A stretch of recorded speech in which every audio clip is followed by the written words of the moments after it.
Welcome back. This is Disco Elysium, and you're watching Bats Plays. Welcome back to Bats Plays. We actually, I guess, got set back a little bit in our last playthrough.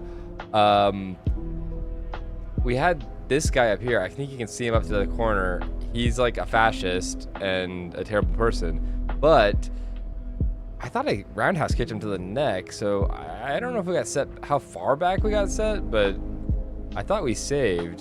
What I'm wondering, man. How can I help? Let's see. Alright. Are we gonna have to try to make that roll again?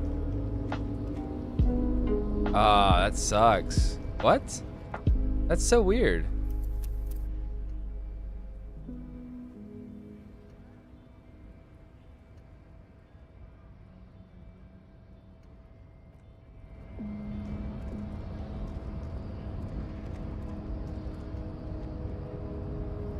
Not presume this has drastically altered our race dynamic.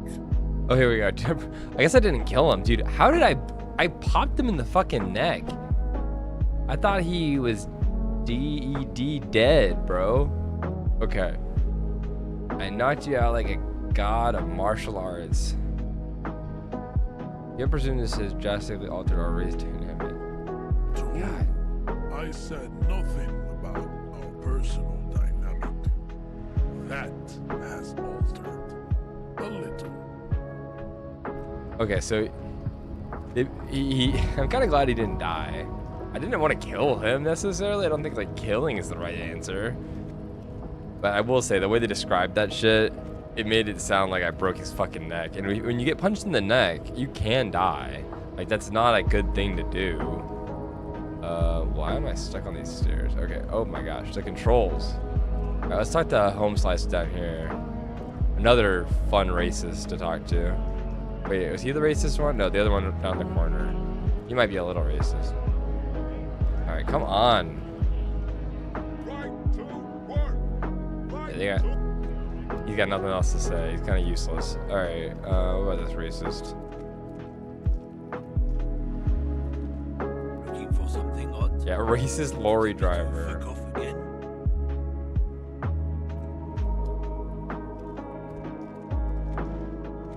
What's our journal saying we need to do? Oh wait. No, we don't have any levels. Okay, let's see. Disco Elysium. Go. Open apartment door.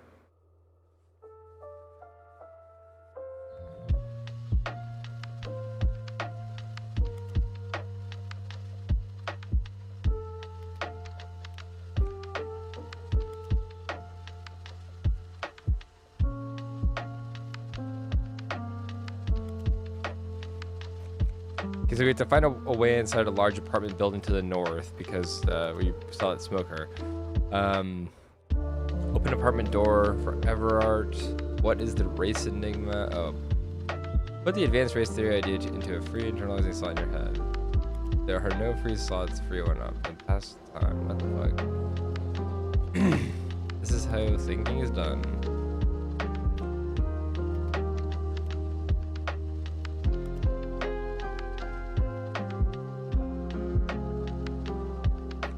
We're not gonna do that. Get a hold of a sad song on tape. We already have that, I think. Secret passage.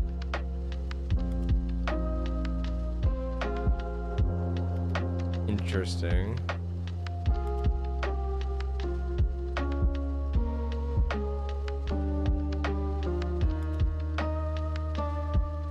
Caller could have been anyone. Let's see.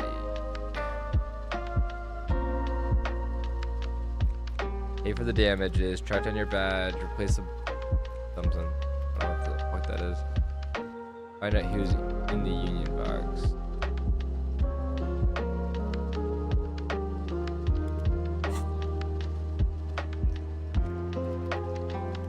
I need to also find the.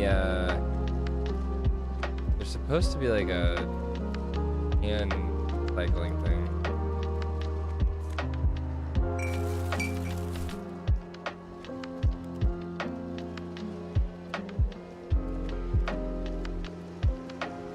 Down here.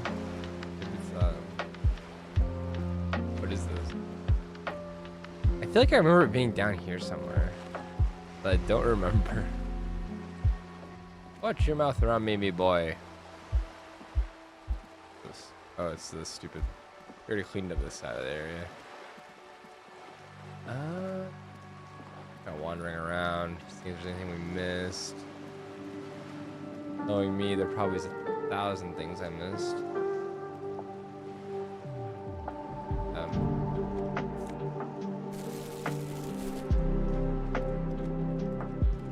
A sturdy metal door guards the southwest entrance to the apartment building. It's locked.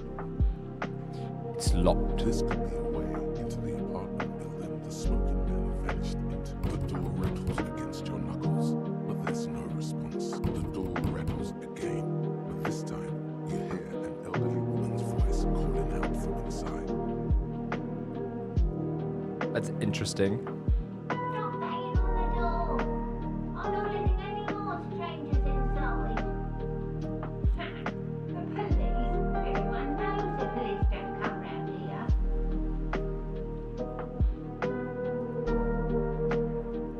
I need to talk to a young man in the building. But I'm not joking. No, I already told you. I won't be responsible for any more strangers getting into the building. Go check the backyard door. Maybe someone there will. Backyard door with the smoker. People regular there. Didn't work.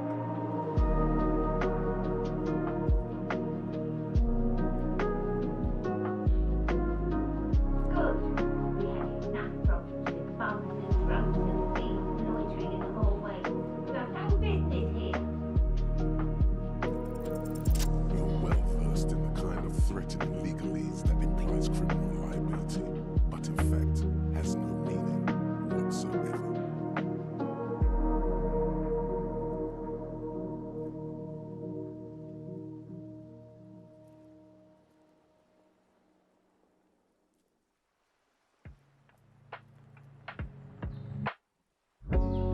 I know my rights. Don't you demand me, boy. But the sweeping on the other side has stopped. Miss, would it help if we offer to show you our badges? Hold your horses.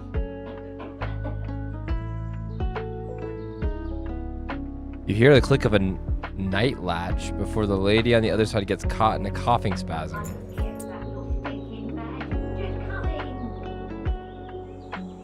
in. She manages to stay with a wheeze. I kind of feel bad.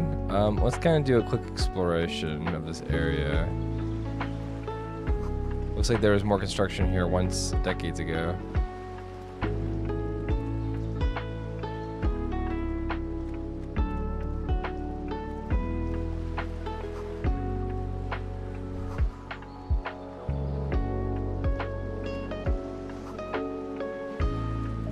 This is worth more than you'll ever earn in your life. A striking woman leans against the cabin top of her sailing boat, smiling as you approach. Her green raincoat glistens with droplets. A silk scarf is tied around her throat. Oh, I almost forgot. We have to turn our... The game actually has music, so we're turning our music off. All right, here we go. Good afternoon, officers. I'm Joyce. She extends her hand in greeting. Joyce L. Messier. I represent the board of Wild Pines, the owners of the harbour. You gentlemen must be from the RCM. Shake her Glad hand. to see you here. Her grip is tight and cold. I was dispatched to handle a strike, not a lynching. Anything I can do to assist the RCM in this matter, I will. Oh, Gladly. cool. That is good to hear, madame. My colleague will take the lead on this interview. I should let you know that he is recovering from an unusual medical episode. Very unusual. But I can assure you of his ultimate competency. Look at that face. Of course I have ultimate It happens competency. quicker than a shooting star. But did the lieutenant just wink at you? I think so. How interesting. I wish you a swift recovery.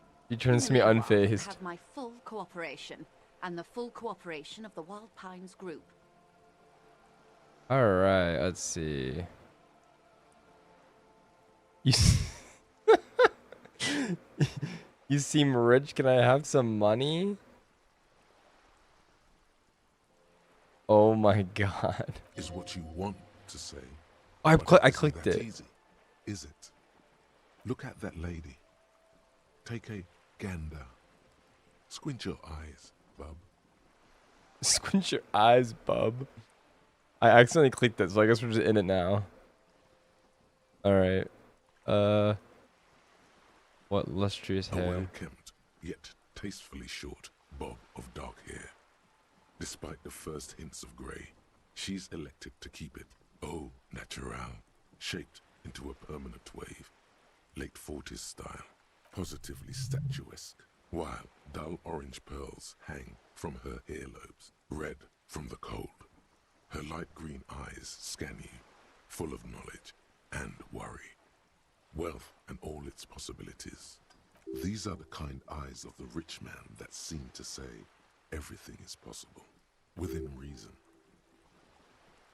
Yeah, so? Now look at you, you misery-clad simian, barely able to tie your own laces. Your armpits are lakes. A scythe of booze precedes you. Your hair sticks to your forehead, and your underwear feels uncomfortable. You're poor, poor as balls. You can't ask this person for money. You too. Ashamed?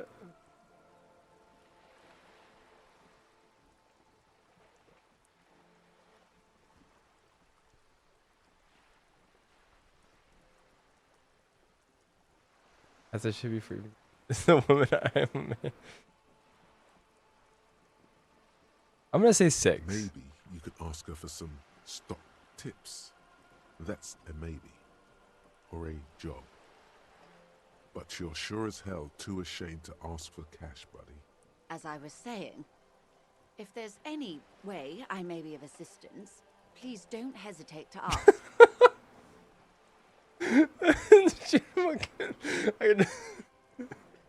I can just double down. Can I have some money? Oh my god, that's so funny actually. I love that I can just go back and try it again. Alright. You're on a boat. Why, yes I am. That's so funny. She looks at the deck under her feet. Green and white sails flutter overhead.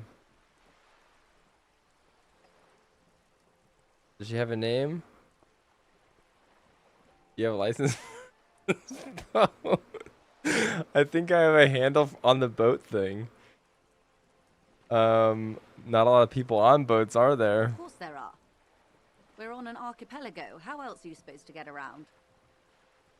Wait. Wait, we're on an archipelago? Yes, we are. We are on Lucayu.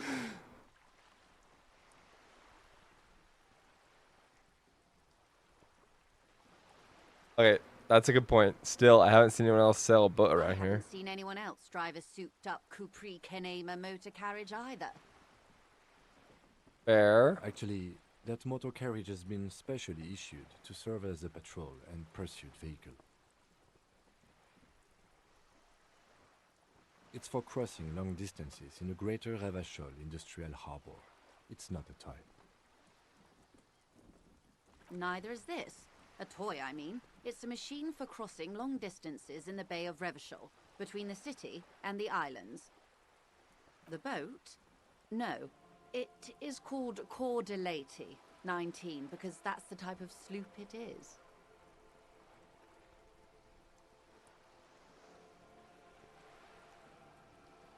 How do you like it? Sloop? I like it a lot.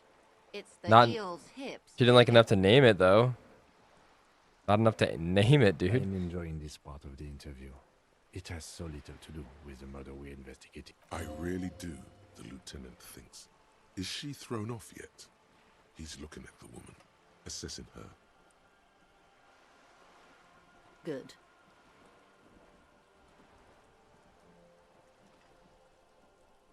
Well, let's ask her with Wild We Pines. do. I'm afraid I don't speak for Wild Pines as a whole. It's a giant undertaking. Fair enough. So what do The they Pines' do? core competency is logistics. Container shipping, freight, that sort of thing. I see. So you're See not those like... airships there, blinking? Those are the shipping side of things. And that is the terminal. Another subdivision deals with energy, oil and gas exploration, offshore platforms. Okay. The Wild Pines Group is one of the original Revacholian Indo-tribes. Companies awarded royal monopolies by the king, the suzerain himself, centuries ago. The king is long gone, but several of the Indo-tribes remain. Interesting. Who are the other Indo-tribes? Jean-Baptiste, Elysium, an unknown entity known as Brightest Star. Got it. Tell me something else.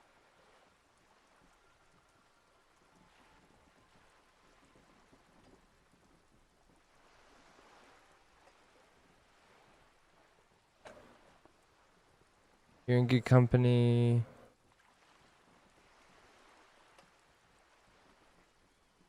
Why, thank you.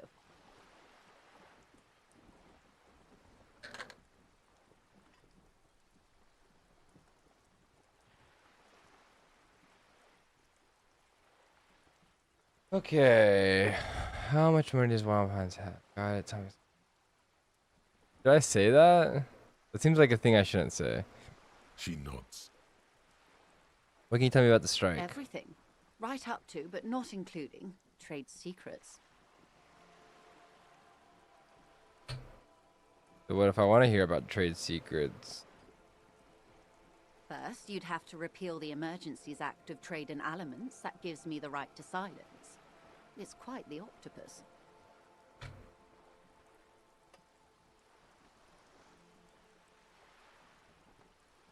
Why? By throwing off half a century of foreign domination under the Coalition. Unfortunately for you, the Coalition also leases you the right to police West Revachol. You never get mad at me for asking questions. You'd be shooting yourself. This game's about... in the foot, This game is in like other a words. lot of unreasonable people, I feel too. You'd be shooting yourself in the foot. But I am derailing us. You wanted to know about the strike. Yeah. Wait, what if I want to hear about trade secrets? What if it's your role in this precisely? I believe the official title is Senior Labor Negotiator. In practice, I'm a grocery clerk. I relay the union's demands to Wild Pines and return with Wild Pines' counteroffer. I see. Interesting. 'Cause she's like... And how are the talks going?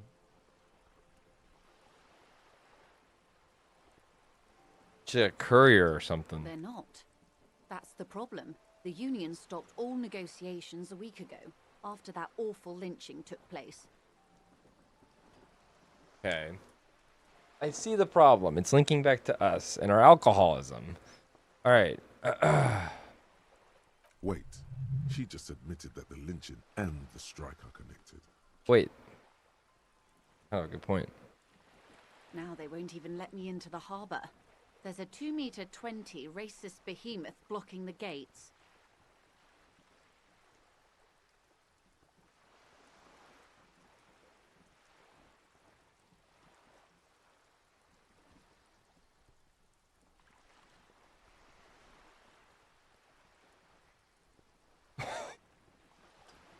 I love how I accidentally clicked on one of the buttons when I was like talking to him about race theory, and now like my character wants to, but I can just resist it. So I played Baldur's Gate 3. So the strike is connected to lynching. Yes, I believe there is a connection. But that's a subject for later. Let's say I was not making the kind of progress I'd hoped for when I first arrived. And when did you first arrive? I arrived 3 weeks ago. Yes, in the middle of February. The bay was still partially frozen then. I prefer to do these things on site, like the RCM. But the strike began in December. I wasn't the original negotiator here. I took over after Mr. Gaumont hit a wall with Mr. Clare, the union boss. Mr. Clare refused to speak with Gaumont despite concessions he'd granted the union in prior negotiation. This isn't the first time the union has gone on strike. Heavens no. There have been 2 prior strikes. Both times the union won significant concessions, including overtime pay and a medical plan. This time their demands are more, I guess you could say, aggressive. What happened to this Gaumont? Mr. Clare told him to, how did he put it? She pauses to compose herself. Fuck off, midget.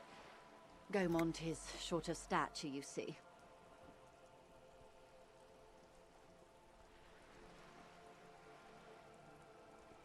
Okay then. Yes. Keep in mind, this is a negotiator Mr. Clare has worked with before, and who was more than fair with him and the union. Mr. Clare told happened to him him? how did he put it? Fuck off, midget. Gaumont is, yes. Keep in mind, I already clicked on that this one. is a negotiator Mr. Clare. What are their has demands? leaflets everywhere and banners. What did they say again? Oh yes. Every worker, a member of the board. Most of the workers probably don't know what that means. Let's see. Seems like they have an idea about business. Over aggressive commie posturing. I don't know what to think about that.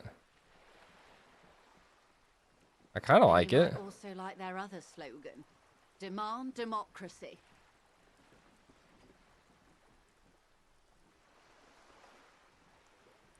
I mean, that's a good one. Personally, I don't think it has the same pizzazzo as every worker a member of the board.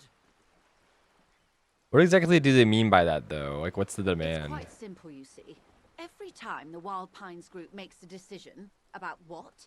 About anything really, it needs the signature of each of the 2,200 workers in its Martinez terminal.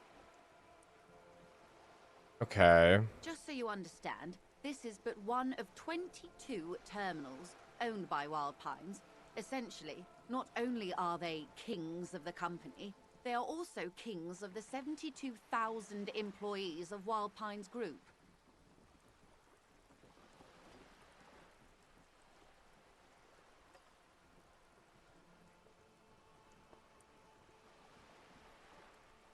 That's pretty funny. They're having a blast. But how can they afford it? After 4 months, my assumption was they would prefer a more practical solution. What are you gonna do? I'm not sure. Naturally, I assumed that was just their opening position, a hard-nosed tactic with a side of mockery. But there's been no follow-up, just the same nonsensical slogan repeated over and over again. And now, people are getting lynched, I hear. Behind the whirling in rags. A disastrous situation if there ever was one. Yeah, I Excuse agree. me, from whom did you hear about this lynching? I first heard it from the bowyer at the gates. The one whose very name advertises his aversion to work. I think he said it was, "Call me mañana." Who's that? Oh, This checks out.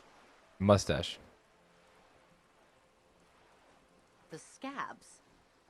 You mean the huddled masses of Jamrock, come to plead for work where the union refuses to? Don't let her answer it herself.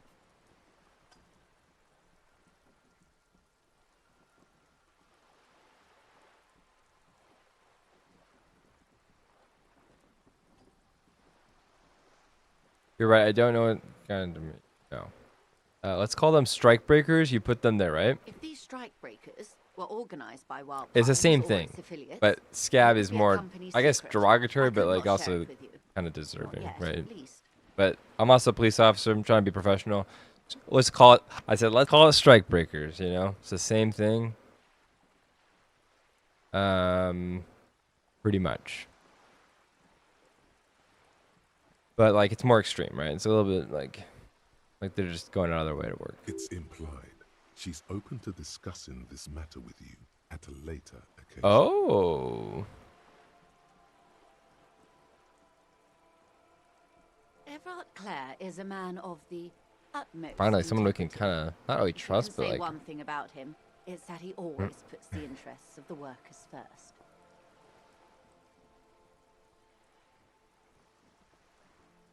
okay, really? Of course not. Everard is fantastically corrupt. I imagine he has a thick, viscous goo where you and I have blood. Who is Everard?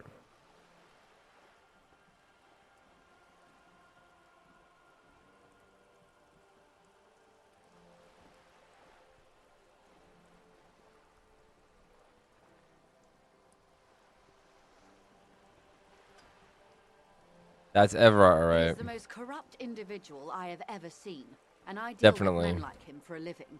If there is anyone more venal, more irredeemably nepotistic, then it's his twin brother, Edgar. There's two of them? Yes, Edgar looks exactly like his brother, except for that lazy eye. He also talks exactly like Everard does, and when one's term as foreman is up, the other takes over. It's how they circumvent the term limits, you see, with a funny little switcheroo. While in office, they've embezzled God knows how much of their workers' dues. See, the problem is corruption, man. We gotta stamp out corruption. Let's take this back to... What about the union itself outside the brother? The Débardeurs Union was once a perfectly normal institution. 20 years ago, anyway. It must not have been easy to establish under the Emergency Act. But they did it. I can respect that. Organized labor at its best, as they say. Then something happened in the local chapter elections. The brothers Yep. Clare came and transformed it into a... how do you say? He hesitates, looking for the right expression. Mom, the Débardeurs are a crime syndicate. Sad as it may be, we are forced to cooperate with them. Refreshingly honest, officer.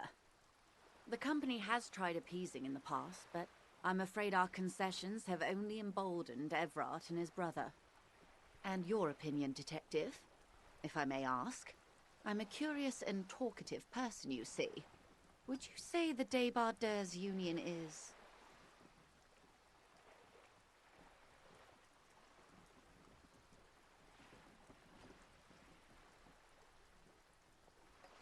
So, okay. I don't want to like push our character down this path because here's my thing. Here's my political stance. That one, and definitely, there is this kind of thing that pops up in real life a little bit. I feel like the whole thing that's crazy is we're coming up on like Labor Day, when I'm recording this, but Labor Day is not celebrated pretty much by any working people in America. Kids get the day off, federal workers get the day off, but it doesn't, you know, it's kind of weird when you look up like what it's for. Firefighters don't really get the day off. Emergency workers can't get the day off. Like, I don't know. I just think it's kind of crazy. We have the right to unionize, but every job I've ever worked has always had union busting practices. So it's a little bit interesting. Like, I feel like there is probably like a level of corruption. And let's just talk about this game. In this situation, there is actually clearly a corrupt dude sitting in the chair pocketing the money. So she's not wrong. But workers' rights. I think she's willing. I think they'd be willing to like settle a deal. I'm going to do Giant Leech. Indeed. And a hungry one. Sadly, Wild Pines have cooperated with what amounts to a crime syndicate for 2 decades. However, It's unfortunate. It's just the way it is right now.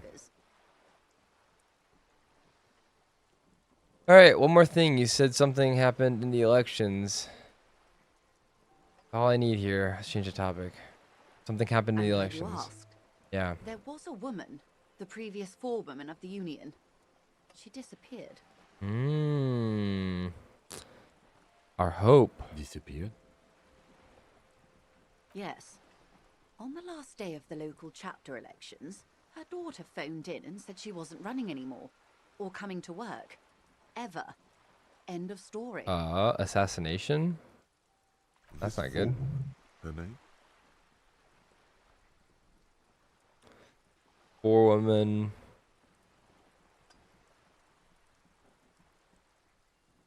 Her name? Sadly, the company records do not even give a name. She's just forewoman in private correspondence. Holly. I don't even know if it's a sir or given name. And I don't have access to the union's files. Hmm. Eerie. Downright haunting, if you ask me. The Wild Pines suspected foul play, but what could they do? It was a union matter. So here's what needs to be done in this game. New union leader. And you worked with the union leader. And we just have to figure out a way to, like, keep corruption in line. I don't feel like it's... We actually have to have, like, systems in place to correct that, I guess, right? And, like, I don't know. The point of the presentation is, these kinds of things happen around the Clares. Watch out when you're dealing with him. Okay. Thank you for your concern, ma'am. We'll be just fine. That's all I need here. Let's change the Of course. topic. How else can I help? What can you tell me about the Quite a lynching? few things, I'm afraid. Good. Contemplating The something. information I'm to share with you includes sensitive trade secrets. For the sake of my employer, I have to ask for your names and badge numbers. Oh shit, okay. Of course, ma'am. We should have introduced ourselves. I am Lieutenant Kitsuragi from Precinct 57. And really? this is my colleague from Precinct 41, Detective Dubois. I'm afraid Harry doesn't have his badge at the moment. I hope mine will suffice. Oh, and what happened to yours, Detective? I see. So, are you saying you lost your badge during the course of this episode? She looks increasingly worried. Okay, I could have eaten it for all I know. I don't remember anything. This world, this city, nothing. Yes. Can't hear you, darling. Speak up, please. Oh dear. I could have eaten it for all I know. I don't remember anything. I don't even know how to respond. I do believe Good, you, don't. naive as that may sound. I simply can't imagine what you gain by faking such a condition. It makes me a As sharp I said, cop. ma'am, his technique may be very unconventional, but he is an officer of the RCM.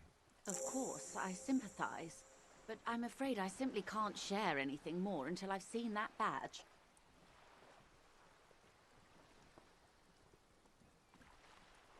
Um, 42. Of course. But Let's talk before we about something dig else into until I purposes, do. Let me be perfectly clear. The situation is extremely volatile. The sooner we can speak about this lynching business, the better for all of us. I don't want to talk to Of her about course, Claire yet. I need to find this damn badge. And my gun. Wow, you work hard. I do? Oh, yes. You hustle. You're a provider. It's tough out there, but you keep it real and provide. Yeah, we keep it real. I guess I do. Oh, yeah. Like a horse. A workhorse. For hard work. What hard work do I do exactly? Look at yourself. You're a human pedometer.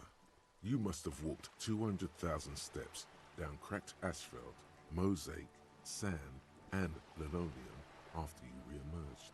That is the sign of a hustler who never gives up. The world is harsh and people are evil. You didn't make it that way, and you won't let it break you. You ride. I fucking ride till I die, That's bitch. just what it's like. Life and death. But you got gills on your side, baby. Got those black papers with the faces of the innocents on them. You bring in the Franco Negros and the Solas. It ain't easy, but you Do it. Day in and day out. You didn't make the rules, but you won't lose. You're a cop, and a sprinter, and a money printer. Guess I made some gills. Sure. And has it been easy? Is life easy? Have you not gone into cardiac arrest? Are you not about to have an anxiety attack or shoot yourself in the mouth? But you still hustle 24/7, ride or die. Now, ask yourself, are you rich? No, I'm actually not. That's right. You work harder than anyone. You almost rode yourself to the grave, and you're still practically a hobo. Why is that? There's a market for corrupt cops out there, and the immigrant cops have price dumped it. Oh boy. Fucking taxes. I don't know. Why am I so poor? System's broken. Boo-hoo. The system is broken. The establishment is keeping me down. That's not the fuck yeah attitude you're used to. What is this? Why are you so poor? Fucking taxes, man. That's right. 100%. Fucking G-Man's got his jam-covered sticky fingers in your pocket, stealing from you every time you buy, sell, walk, talk, fart, so much as sneeze. Really? Every time I Every sneeze? time you wipe your ass, they got their direct and their indirect modes of taxation. Sales tax, excise duty, extraction tax, alimony. One tax that doesn't even have a name. Plus there's the stuff people in other countries pay for. That makes them ask for more money from you. Here. Total tax duties add up to 98% of all your money. Are you sure? That seems like a pretty big number. Help me solve my money. My problem is making me do free market type. No fucking way. I guess I'm a free market fundamentalist now.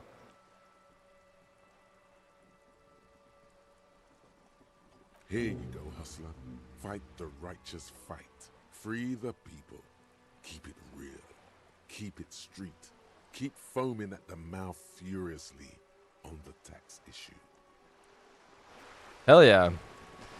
I mean, I feel like that's pretty relevant right now, too.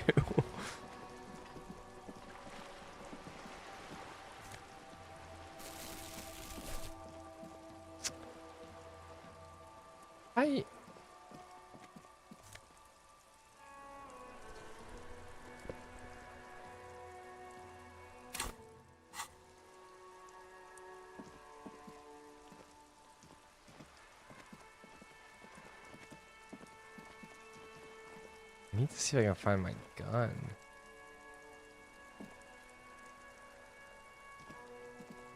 Just an ordinary war. Nothing to see here. We'll come back to that when we have a better stat.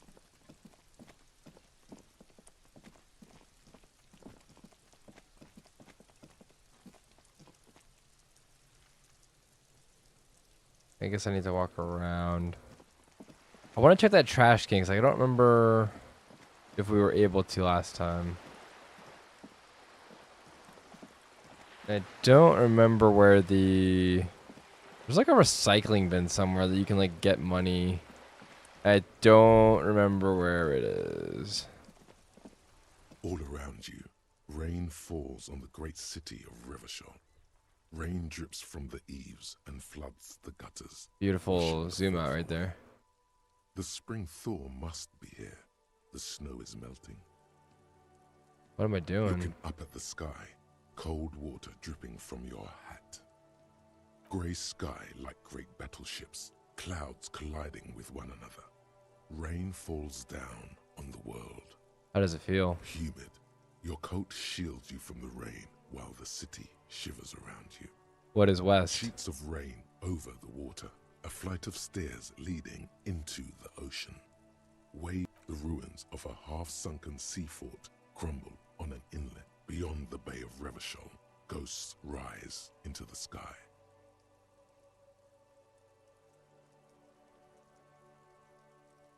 Run your figures through your... What is down the shore? Urban coastline, rain dripping off Eternite-covered roofs, cinder blocks left over from half-finished construction, a defunct research and development building once seized by revolutionaries.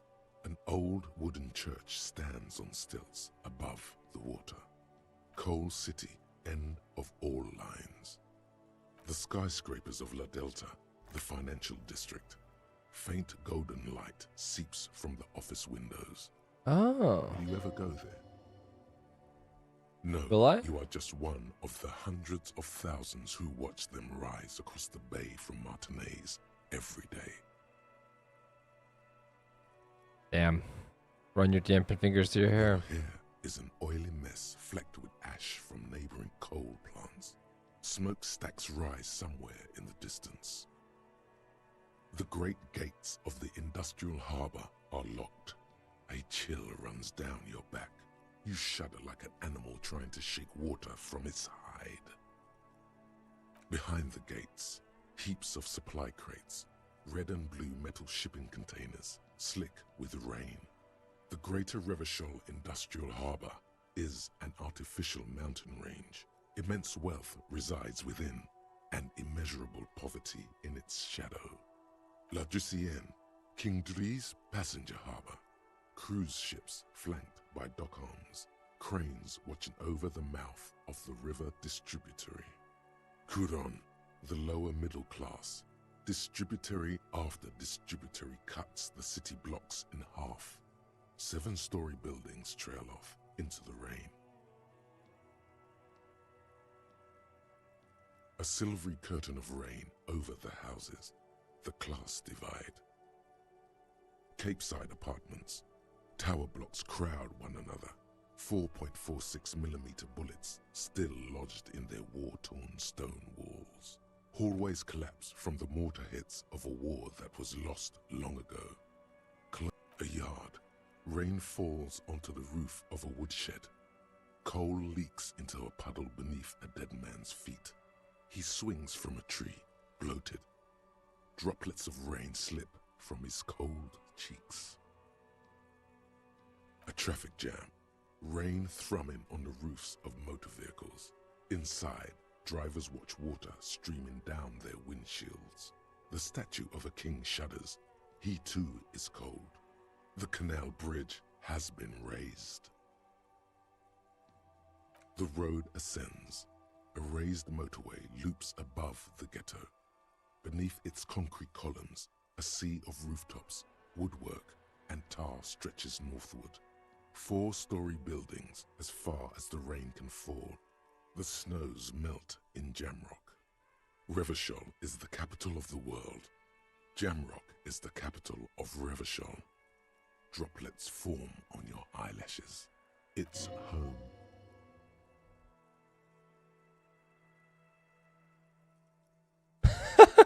Where the hood, where the hood, where the hood at? Have Hell a yeah. brother in the cut.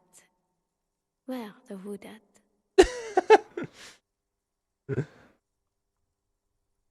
To be in Martinez, where no one goes, at the runoff point of a long-forgotten canal, in the whitest part of town, in the shadow of the day the revolution failed. Standing in the rain, looking north, where Jamrock Rock City stretches inland. In the rain-swept distance, above the rooftops of Jamrock, a repurposed silk mill stands perched above the motorway exit. Your vision blurs. You wipe your face with your hand. The rain stings your eyes, making you look up and blink. Coalition aerostatics hang like apparitions under the cloud cover. Way up there, where rain forms, rotors flutter silently. Your sight clears. Motherfucker! This rain will not let up anytime soon. At least we are dressed for it. Let's keep moving.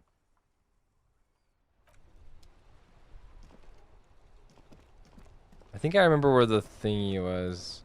I forgot you could go down this way. Sewer grate, gateway to the river of filth. Plastic wrapped macaronis?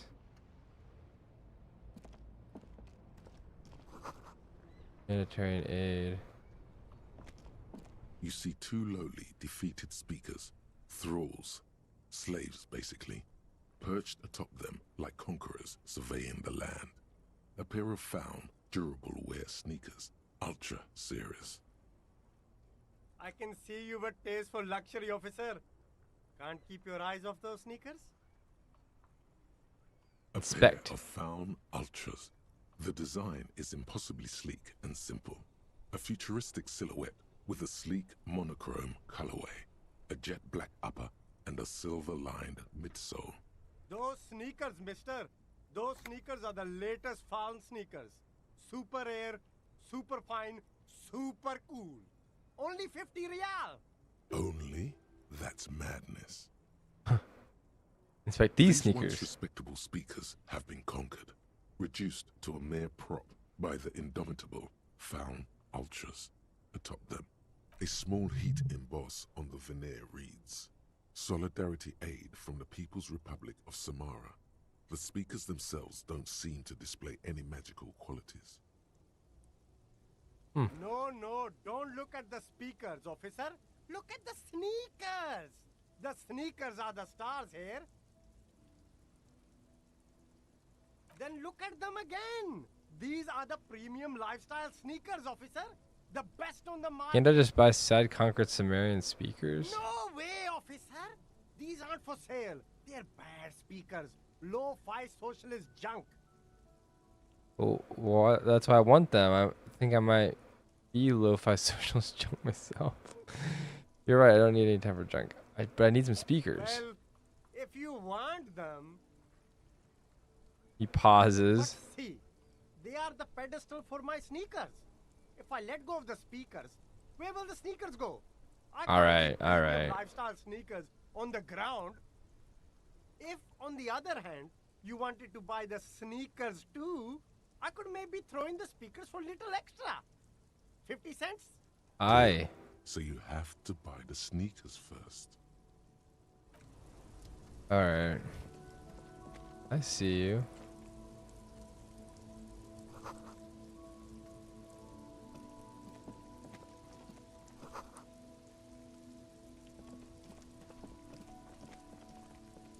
That's a-okay though. We'll be fine if we.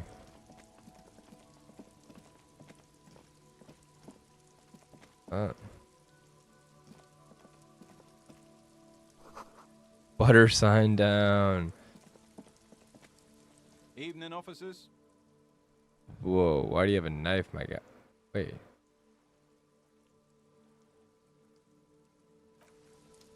We already talked to him. A rusting control panel with loose wires dangling out from the hole where an indicator light used to be, and a mechanical lever sitting. This panel usually closes the water lock, turning it into a bridge that lets you cross the canal. Interesting. Go to this door, I guess. We never checked this out. Can I, please? There we go. Like a shop. Oh yeah, we've been in here. Wow, a very large red t-shirt with an impressive print. Oh yeah, the print depicts a muscled man striding toward you, a giant sword in each hand, encircled. 2 real. That's dirt cheap. You should. I don't have any money. No, I have 5. It's dirt cheap. Let's come back here. I need to find a place to dump my fucking recycling. I know you can trade in your recycling. I've done it before. I'm not seeing where we're supposed to go. Where is it? Probably over this way. Hot air rises. Okay. Trash can.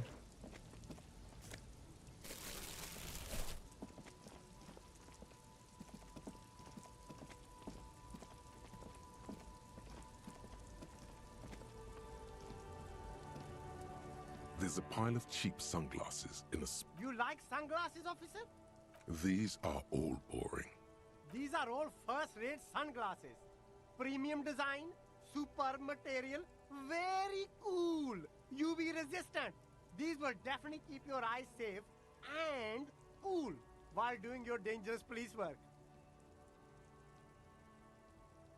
Eat for now. I have no money. I can't like buy something right now.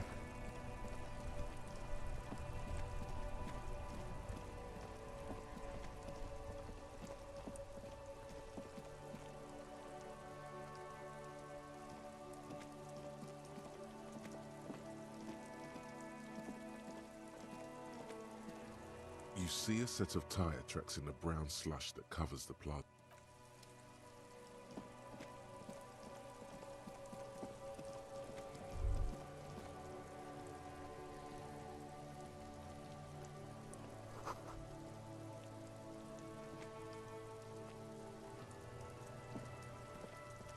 The trash containers. The smell of rotten food rises to greet you. You see soggy cartons, dirty rags, and organic waste. Okay. The container sounds a muffled gong.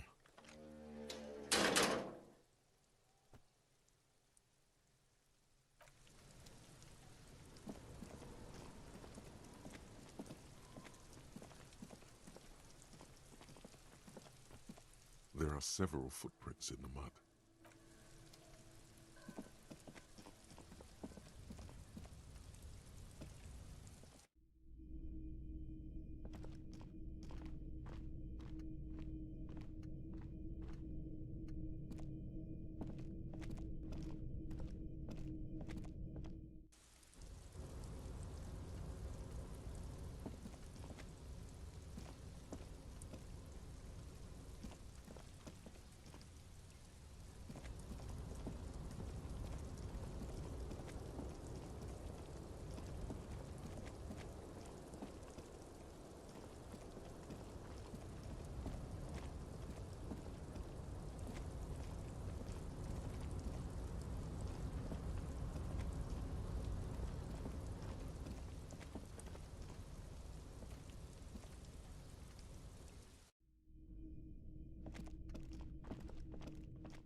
Okay. Maybe we should go back inside. I haven't talked to anybody in there in a minute.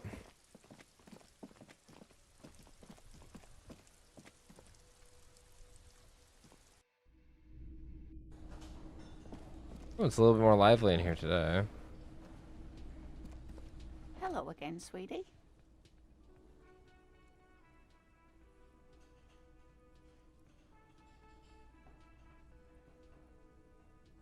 Yes, dear. I'm a paraplegic. A paraplegic is someone with limited or no ability to use the lower half of their body. Paraplegia is caused by spinal cord injuries, like falling from a great height, or a grenade explosion. I'm sorry, it was rude of me to mention the wheelchair. That's quite all right. I'm used to people asking questions. I know they're thinking about it anyway. Don't know if you noticed, but I don't know where I am, or I don't want to talk about that.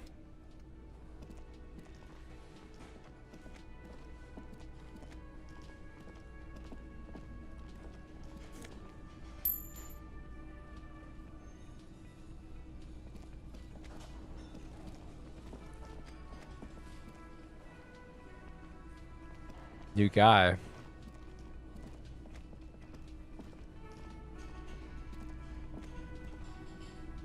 All about money, you know.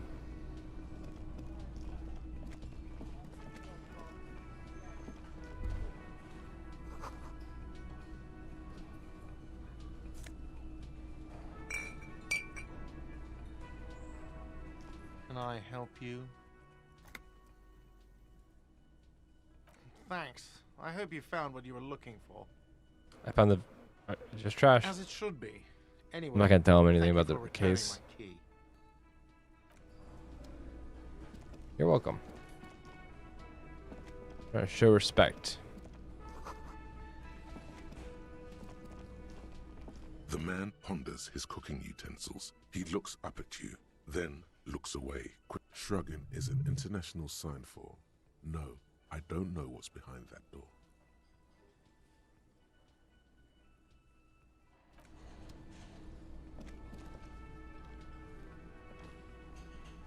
see a heavy steel door with a... The door does not. The cobalt blue surface.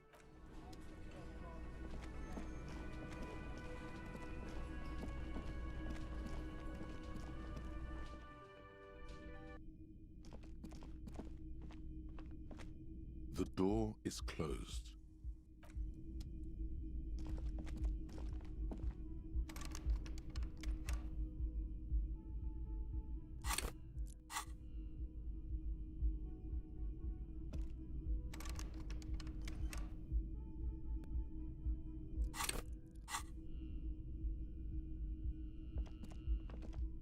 Do I have to put how do I get that?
It's just a racist mug. What's there to read here? Not... Oh boy, here we go. What are you going to say about a broken, tossed-away mug that you dug out of the garbage?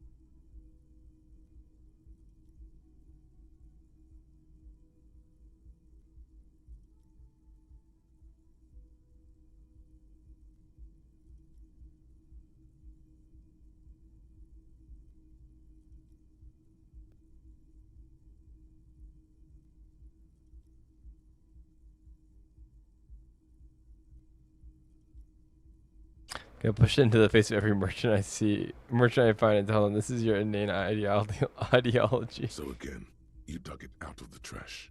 Why? It wasn't going to offend anyone there. Why don't you just get back to your case? That's really funny. It's just a racist mug. What's there I to want to read get into here? that mug But talk again. It will not happen. The mug talk. It's the legend you found in the trash. A pitiful cabbage of white and yellow papers hanging from plastic board, barely held together by a metal clip. This sad display is made complete by the faint smell of urinal cleaner. Anything else? There's a piece of toilet paper, or is it cleaning tissue? No, it's toilet paper, desperately sticking to the back of the blue plastic. It's a metaphor for you. Oh, great. Below the pathetics, terror. Do not look into its blue heart. It's just toilet paper sticking to the back of the plastic clipboard. Still wet, the toilet paper peels off the plastic easily.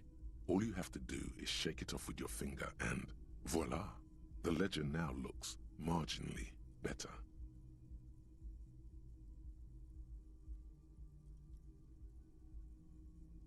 An aluminium block runs the width of the board, biting down on the paperwork. Its crocodile teeth are the only thing keeping the papers together. A regular pencil, the tip worn down to nothing, has been attached to the clip. The surface is interrupted by a silvery sticker. It's rectangular, sparkling with iridescence. You don't know how you didn't notice it before. Looks like an official mark, made to be low visibility outside the right circumstances. Hey, Lieutenant, what's this? What? That thing. It's a halogen watermark. We use it for adding information to RCM property. Information. It depends. Aside from an anti-counterfeiting stamp, mine has my station number and address. The information varies by date of issue. Okay. Maybe yours will have how many cases you've solved.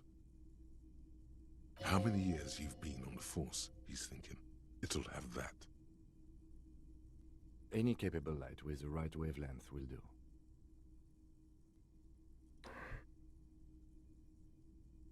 All RCM vehicles have headlights designed to reveal halogen watermarks. Mine too. This means you can read the watermarks if you just turn the lights on. Thank you. Okay. While a bunch of sodden papers sag from the clipboard in your hand, they're not exactly white. They're yellowed in patches by sunlight and alcohol, and covered in dense blue handwriting.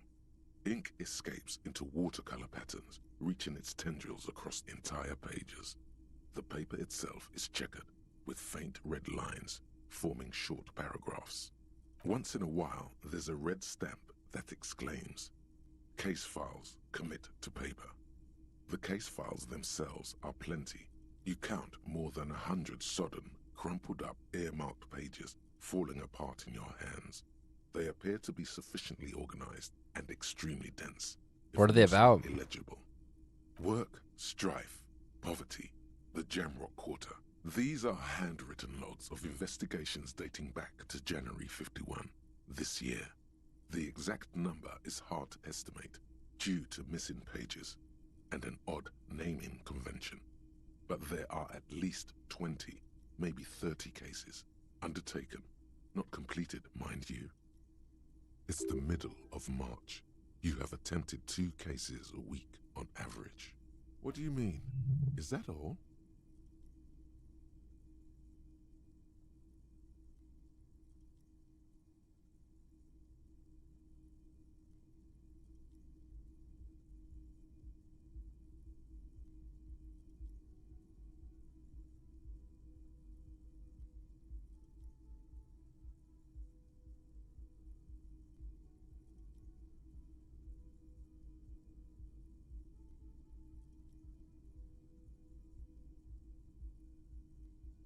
The notebook is annual. It says 51 on what remains of its cover. A molten strap of cardboard.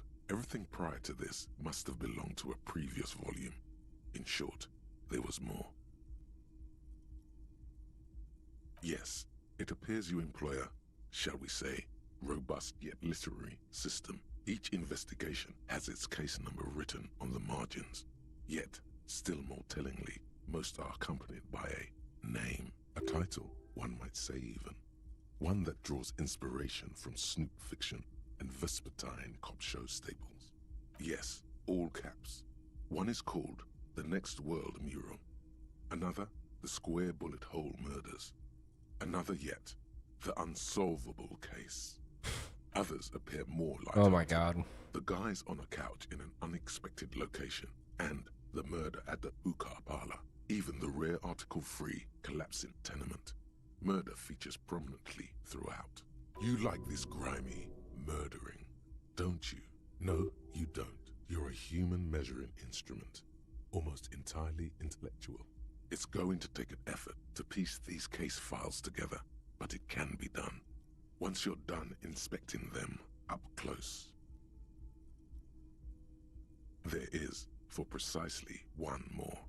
15 pages near the end remain untouched by the damage. The checkered grid forms a structure of passages, breaking the case into subtasks to accomplish. Once all the tasks are accomplished, the case is complete. Sadly, the ledger only comes with an old, worn-down lead pencil. It's unfitting of this monumental event.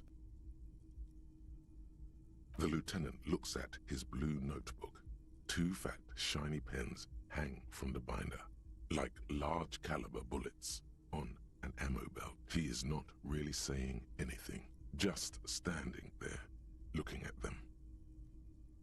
Absolutely motionless at first, then animated slowly, imperceptibly. The lieutenant begins to browse his notes again, leaving you to the case files, onto the paper with a brash free hand, uncannily similar to the rest of the letters. The wording comes easily. It's almost robotically simple, a language developed for mental rigor and simplicity. Inspect the victim's body. Interview the cafeteria manager. It's not exactly poetry, but poetry would be out of place. A satisfying slash sounds across the paper. You're done, it seems to say. And you, and you. Things to be done and things already done. The composition of reality. This is an extremely useful tool for a detective of the citizens' militia. Now, No, actually. Any ideas?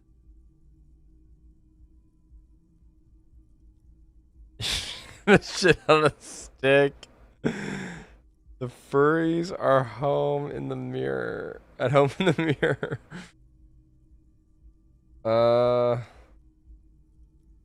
Okay, okay. It's a good name, but it has one problem. This case has nothing to do with the setting sun. At all.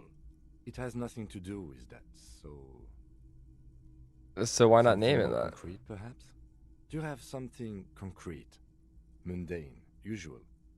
usual is boring. We don't do that. The Hanged Man. Great. That's great. That's actually what I was thinking too. The Hanged Man. Good, strong name. We have a very good name for the case now. I'm going to start calling it the Hanged Man. Wait, I like that he's in agreement with that. That's cool.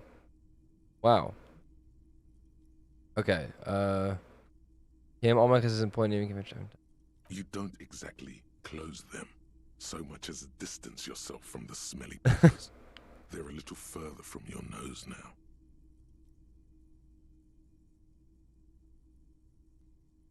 In the back, you see thin, translucent copy of paper. Some neon yellow, some bright red, all covered in boxes, like marching armies. These look like official forms, waiting to be filled out.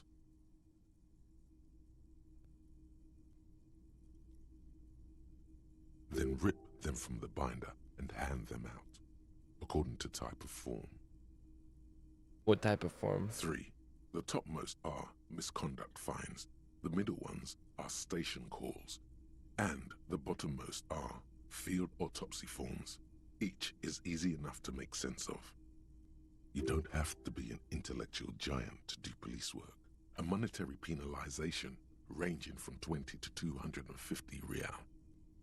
Severe cases allow for 1,000 real, but that requires special paperwork. The details of issuing these fines are spread out over the rest of the fields. These are quite sinister in tone. They give a date and time for the person to appear at the specified precinct police station.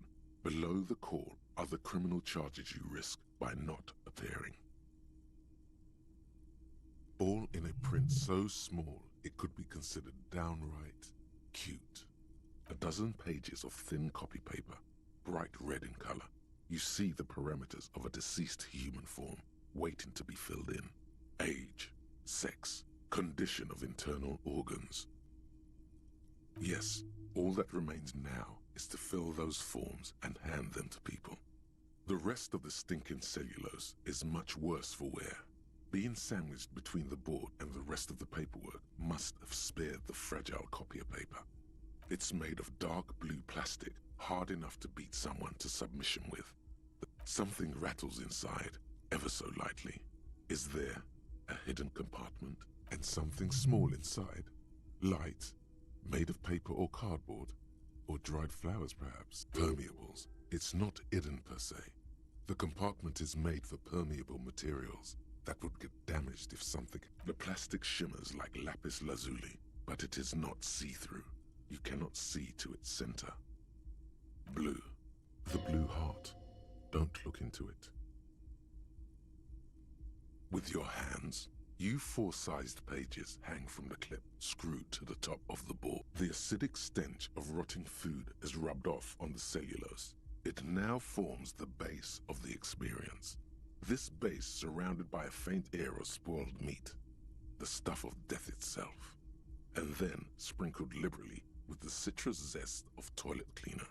You know, like the bits they put into public piss bowls, probably called Fermi Discrete, or Axel, or something.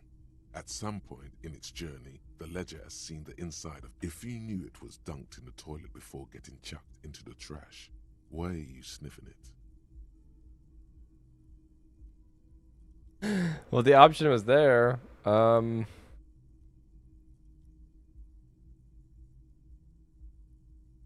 So you wanted to get in on the trash toilet stink collab. Find out what happens when those two get funky together? Okay, pal. Are you angry with me? Yeah. Turns out your nose doesn't like self-indulgent literal shit huffing. Quelle fucking surprise. Come on, no more. The ledger is going back down, away from your nose now. Yes, you can piece them together using the alphanumeric code on the margin. It always begins with HDB41, then date of initialization and time of arrival on the scene, followed by the title.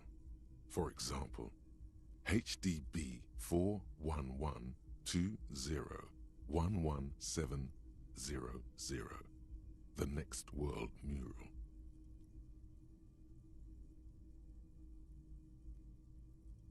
Uh, 41 is your precinct. It's safe to say those are the initials of the officer responsible for the case. Your initials. oh. Harry Dubois, HDB. Still feels like there's something missing from that.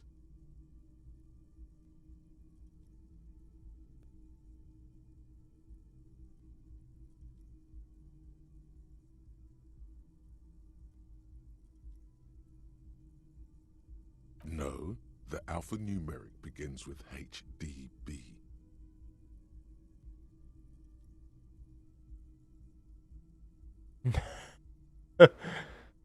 I'm ready to admit I'm not Raphael Goff That's in life. comforting to hear. Now, detective, it takes half an hour to piece one of these together, if you still want to. Here are your options.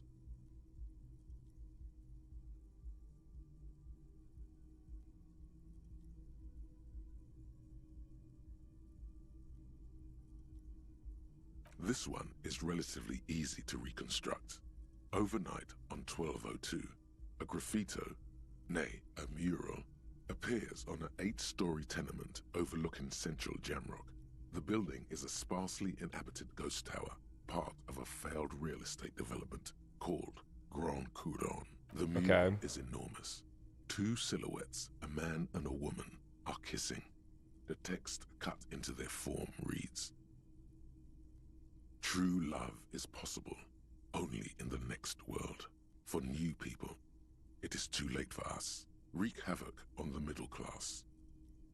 People call it that thing and that fucking thing. It's visible for miles. In 2 days, the station's complaints desk gets clogged with requests to remove the bummer. You and your partner are assigned to the case. The graffito crew is easy to track down. Only the bell lectures have the literage of industrial paint to cover the surface. One of the graffito artists is rumored to be rich. They take responsibility for the execution, but not the design. The case files do not show you finding the author of the design. The crew agrees to clean up after themselves. However, your partner, JV, is against the removal, citing public support for conservation. This leads to a debate in Precinct 41, which then spreads to the streets of Jamrock, ending in a rare plebiscite organized by you and the rest of Row 3. The 9,000 people subjected to the mural's message, all of Lakeside, Central Jamrock, and Villa Lobos, plus half of the eminent domain, participate in the vote. Although the case begins with what appears to be a lot of rambling on the streets as to how juvenile and stupid the mural is, given a choice between 2 options. A staggering 78% of voters choose to keep it. Turns out the opposition were a loud minority, and that love truly is possible in the next world for new people, and it is too late for us.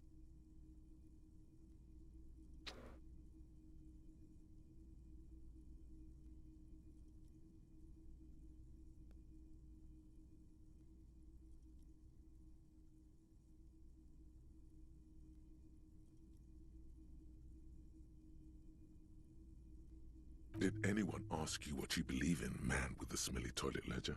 What do you want to tackle next? Or are we done? AKA Leslie and Burke. AKA the public indecency drunk and the property damage drunk is a cursed case. It has been passed from unsuspecting officer to unsuspecting officer for 10 years. On January 29, the unsolvable case made its way to you. Why you accepted it, it is unclear. Every officer and indeed This game's most so civilians psychological, endeavor like, you have to know really... it's unsolvable. I You don't were think so anything's drunk, unsolvable. you didn't remember I think what everything has a order you solution. signed on. That, or you were high. Alright. Leslie will always take his pants off when he's drunk. Burke will always trash everything. It's just what they do. It is their nature. You cannot change the nature of a man, and you can't lock them away because public indecency and small-scale property damage are not punishable by incarceration.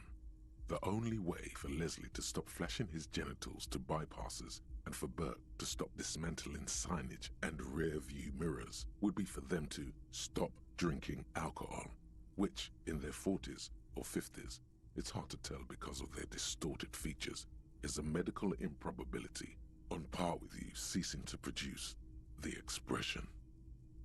This is why people need to start smoking weed. Like, it's something that mellows you out instead of... Like, I feel like people that are like that when they drink alcohol would do way better just smoking some weed. They'd be normal. And we just keep them off the streets. You would think that, but you're wrong. Where's the fun in exposing your genitals or breaking stuff in your own home? No, Leslie and Burke are on the corner of Main Street and Perdition, because that's where the action is. Can you keep yourself off the streets? Threatening fines, dragging them to the station, locking them up in the hellholes they live in, locking them up in the station, hypnotherapy, even trying to get the local gang of Zemiaki to take them out. The Zemiaki Weird. gave them ethanol, so Burke and Leslie would expose and rampage even harder. You tried it all, and still the complaints wouldn't stop, as they hadn't stopped for 10 years.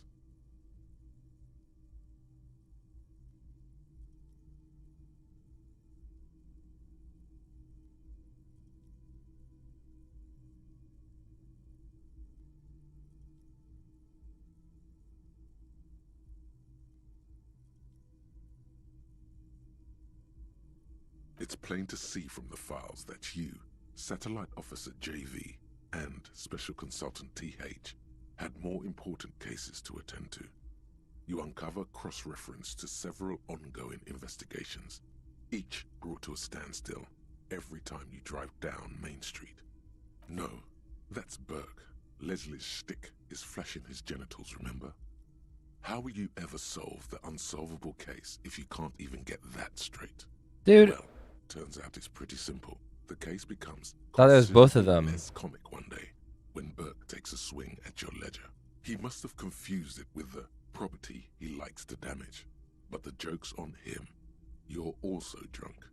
Drunk out of your mind on potent Pilsner. You slam the hardened plastic board in his face, then proceed to beat him unconscious with it. In the process, the ledger sustains damage. The compartment within, reserved for permeable documents, is jammed shut. You stop your assault on the now unconscious Burke to open it. But kill them. They broke it. He came at us, and at us. I think he was trying to kill Burko. While trying to kill Burko, you slowly come around. The permeables compartment is open. You've smashed it open on poor Burko's kneecaps. The good news is, Burke can't walk anymore. Jesus Can't Christ. get out of his apartment, an invalid.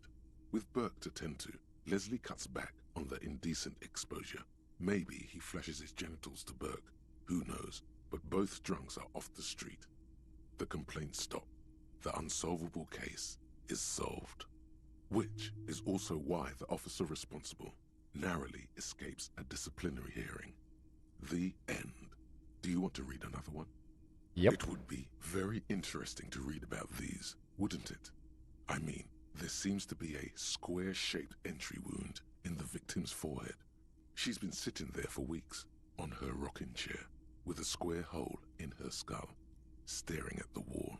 Her mouth I feel like that's me right now, staring at the wall, mouth agape. That's all you got. From the half hour you spent piecing it together, all you know is the entry wound was square-shaped. You never found the bullet. And then another body showed up, also with a square hole in his forehead.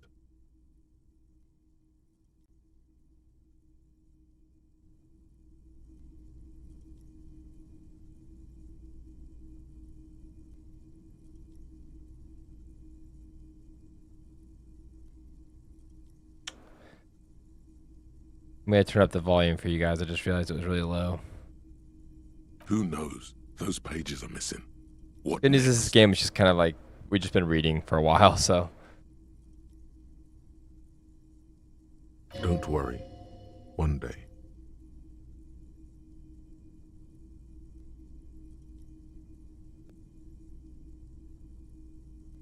One day you may still catch the man with the square gun.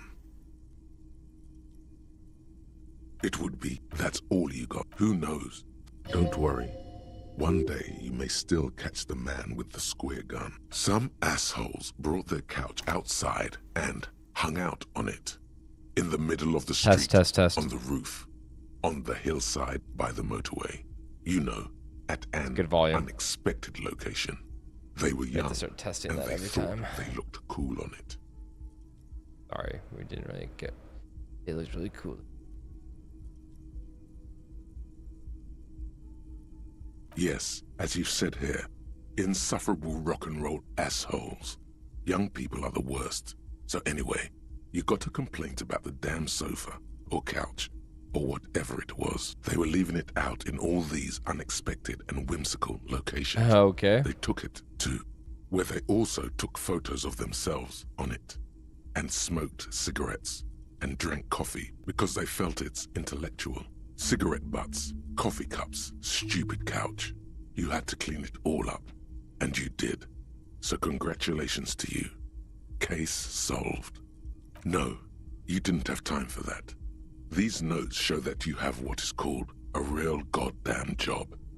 Murder.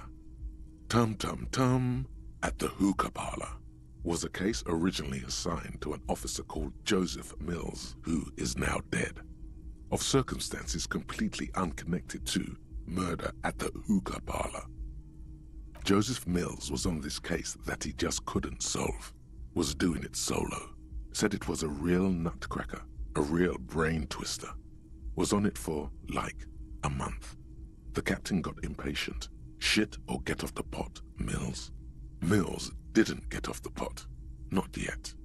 He kept at it for a couple of weeks more, racking his brains, running with every theory, as outlandish as they seemed. Still couldn't solve the murder at the hookah parlor. No, he was awful. Awful sense of humor, too. The worst jokes you've ever heard. Really rapey. Still, he'd been on it for months now. Said it was the final case. Said it was uncrackable. That murderer vanished into thin air. That goddamn hookah parlor was all he talked about. Okay, so the case is handed to you because Mills isn't getting anywhere, and you look into it. Here's the setup. A young man is found dead in a hookah parlor. You know, those places where you go and smoke bubblegum-flavored vapor all day.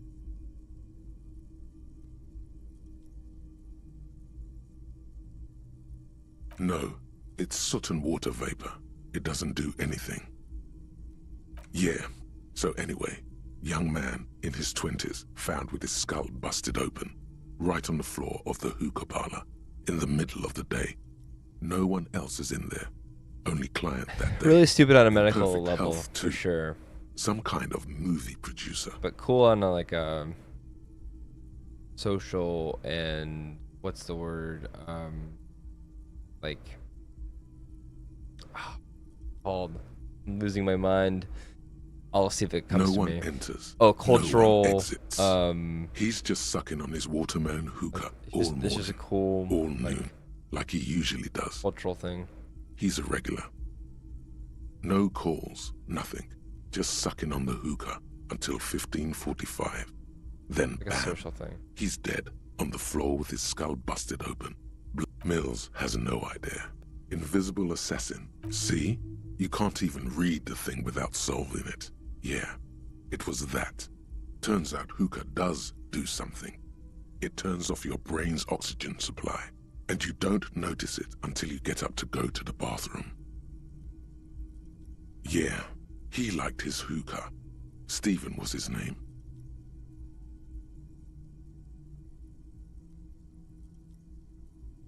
Smoking hookah. Didn't you hear? I don't know. Trying to come up with a movie script, maybe. Anyway, that was murder at the hookah. Not much has changed in the meanwhile. A bunch of sodden papers still sags from the clipboard. The two sides of the board appear slightly misaligned, like a drawer that's come off its slides. If you bend the plastic on your knee slowly, the slides snap back into place. It should be possible to just, you know. Without resistance or sound, the two panels move against each other. The compartment is now open. What's inside? 2 ticket stubs and a handmade postcard.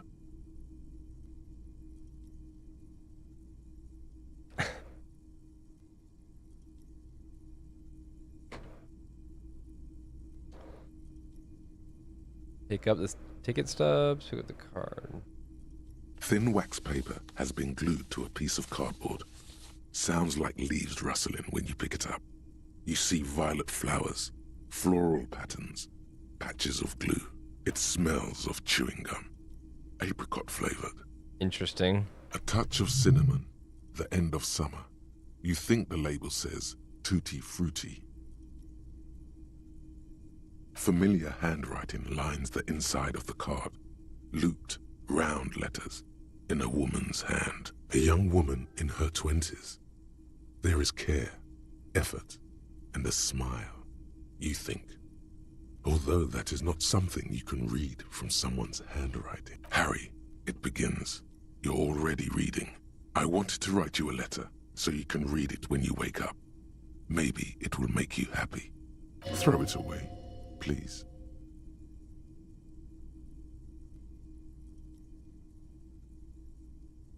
Keep reading. Your hand shakes, holding the card. Every morning when I step out and you're asleep behind me, it says, I find a little piece of sadness in me. I carry it in my chest, down Voyager Road. Every step I take, it grows. By the time I reach the fuel station, it has filled me entirely. I step onto the light rail and look back. Sparks fall from the bow collector. I know it will be like this until late afternoon, when I get off the 42 and walk back to you. You. Every step I take will get lighter. It almost makes me run. Sometimes I do. I can't believe I met you. I can't believe the happiness I feel with you. You have a vast, vast soul, and I will always, always, always come back to it. Kisses, kisses, kisses. You feel the air sucked out of your lungs and the blood sucked out of your head. Everything around you gets dark. Small white dots appear. You feel the ledger slip from your hand. No, hold on.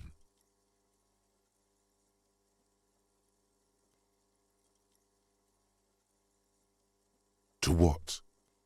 Detective, is everything all right?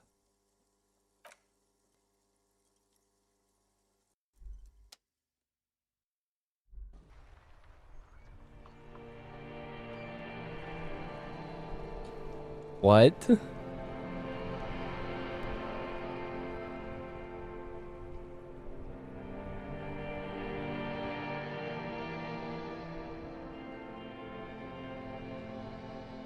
There is nothing. What? Again.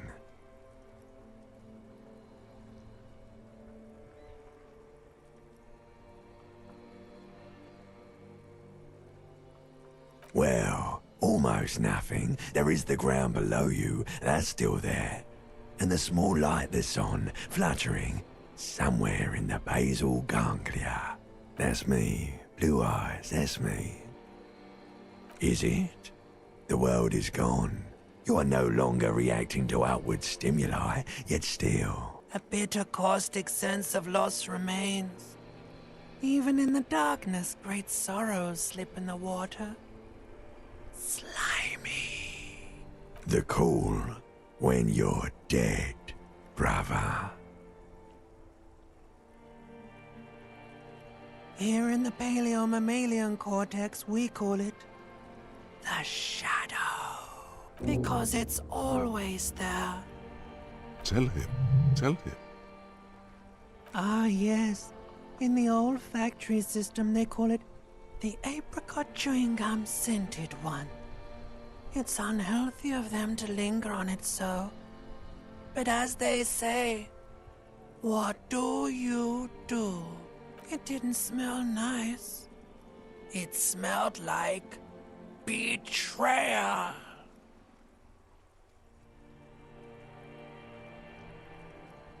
Your name is fuck all. It certainly ain't Harry. Your name is passed out on the ground, dragged around by one of the other evil apes. They're taking you somewhere. There is no Voyager Road. There are no roads, no houses, no lights in the windows. It's all on pause. Bloated corpse of the past resurfacing. Don't prod at it. It will start moving again. You think they would let you? Until you disintegrate into biomolecules? No. Someone is breathing on your face now, inspecting your pupils, stupid idiot.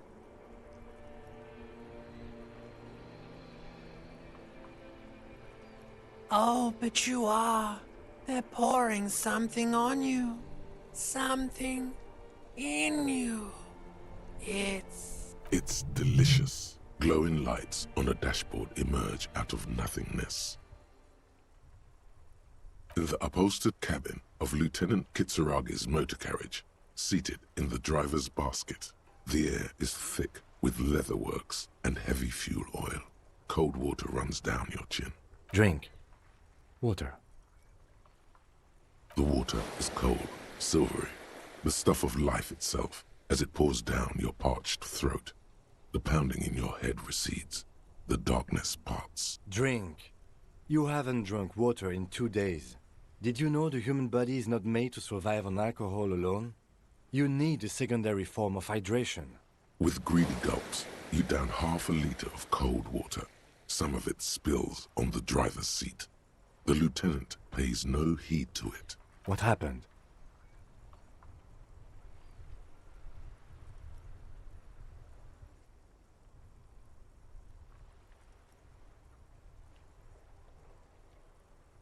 That does sometimes happen.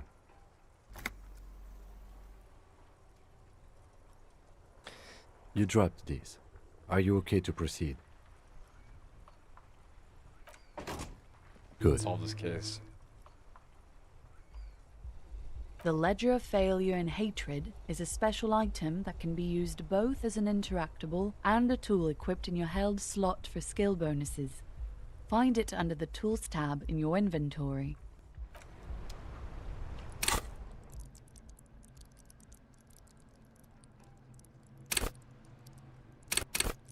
What should we level up? I don't know what to level up.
I'm gonna do hand-eye coordination again. I feel like that was a good one. Oh wait.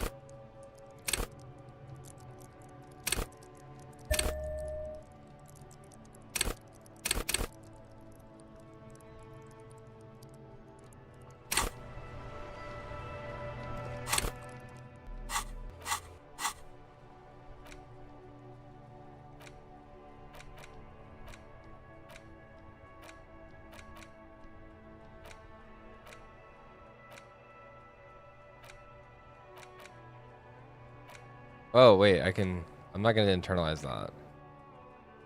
Let's see.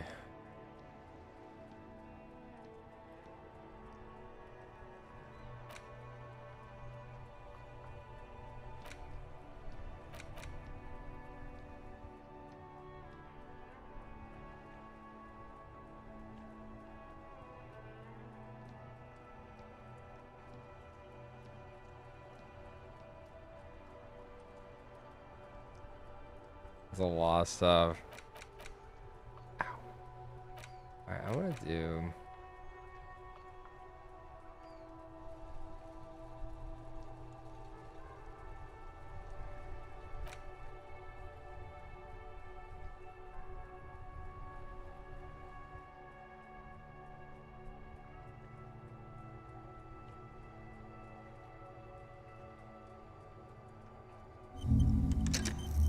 Yeah, let's internalize that. Why not?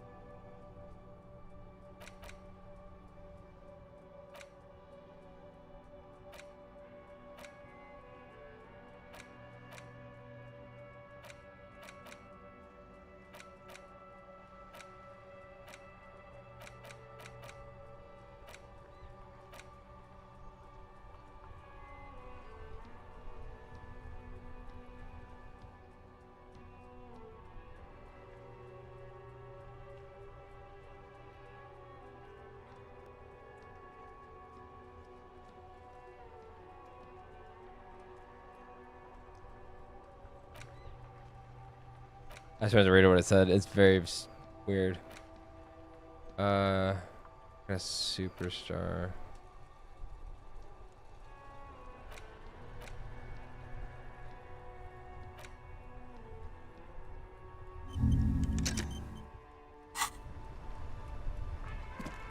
Alright.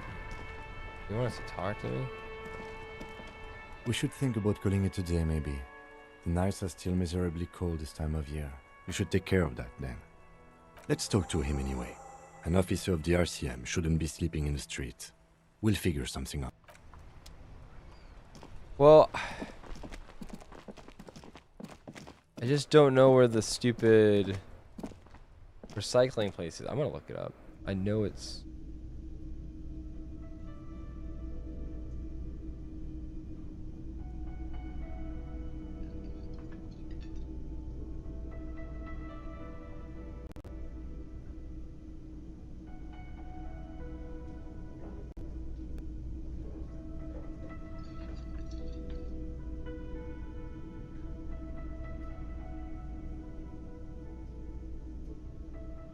How to earn money. Let's see.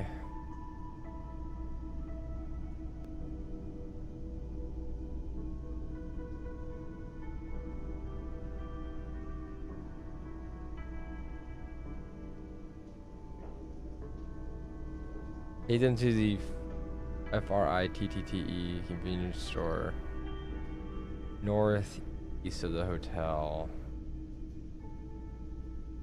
Sold via vending machine. Hold on, we're gonna go outside. Wait, we're not gonna go in yet. Please, I just want to sleep, dude. You're such a freak. What are we doing? Okay, so it's northeast. Guessing is this place.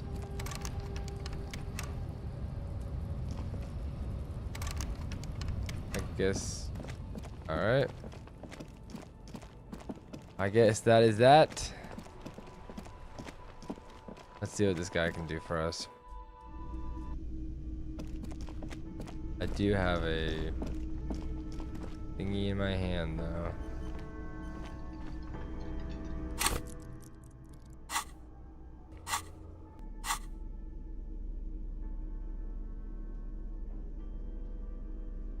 The front of this quarterly journal features a large satirical portrait of the late King Friesel. From the sides of his head, a pair of white antlers spread to the corners of the cover. Because Friesel was incompetent, foolish, and cruel. In short, the embodiment of everything the communards wished to overthrow. It's satire, you see. Because white antlers are one of the symbols of communism. They represent a society in accord with the natural world and at the same time above it. To your disappointment, there aren't any full-color pictures to direct your attention. Just column after column of closely set text, interrupted occasionally by little doodles in black and white. After rifling the pages with your thumb several times, you return to the table of contents. The magazine is divided into several sections: international developments, Kunst und Kultur, and local concerns. Just inside the cover, there's also an editor's note. Good Lord. Comrade, as you know, this journal takes its name from Mazov's immortal expression, Du cristal à la fumée. This was his way of describing the way the rigid, crystalline structures of capitalist ideology turn to smoke under communism. But, like the structures of capitalist ideology, we too are at risk of going à la fumée, unlike many publications which are content to spoon-feed their readers reassuring drivel. La Fumée is committed to telling the radical truth, even when that truth may drive away potential subscribers. So please, if you value our radical Mazovian perspective on contemporary politics, culture, and international affairs, please you flip back to the front of the magazine. The table of contents unfolds before you. This section includes a long, tedious critique of the latest round of free trade negotiations between the EPIS nations and the Free State of Semenine.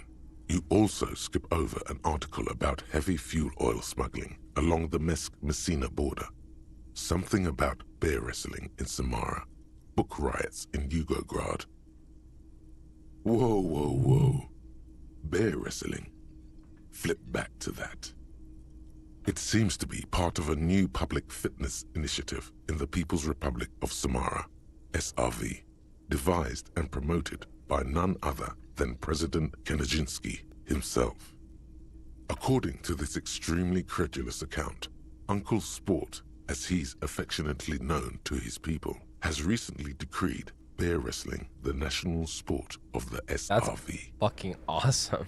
Based on the description in this article, he appears to be an extremely competent and democratically elected president. Sapormat Sport Kenajinsky is well into his third decade as president of the SRV. Outside Samara, he's known for three things: brutal repression of internal dissent, monumental corruption, and a near pathological obsession with physical fitness. It's quite straightforward. A standard match features one man, or in some cases woman, against one bear. Two competitors, one ring, 5 rounds, or until incapacitation.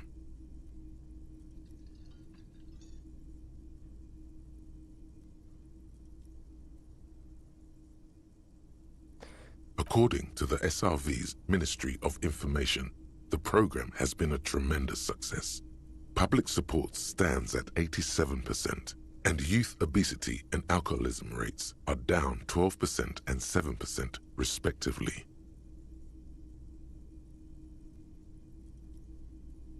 That's very much the idea. President Kenajinsky has long maintained that a strong body is the best defense against capitalist aggression.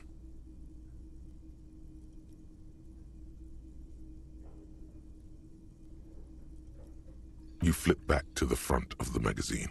It takes a moment, but gradually it dawns on you that Kunst und Kultur must mean arts and culture.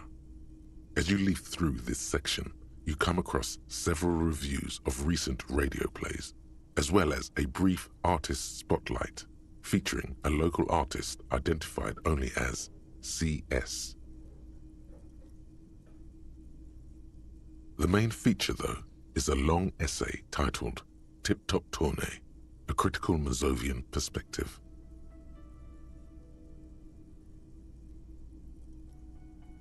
This so-called artist spotlight is really just a brief Q&A, made all the briefer by the subject's evident hostility to her interviewer. The actual article is surprisingly light on details, but after skimming a page or two, you gather that it has something to do with motor carriage racing.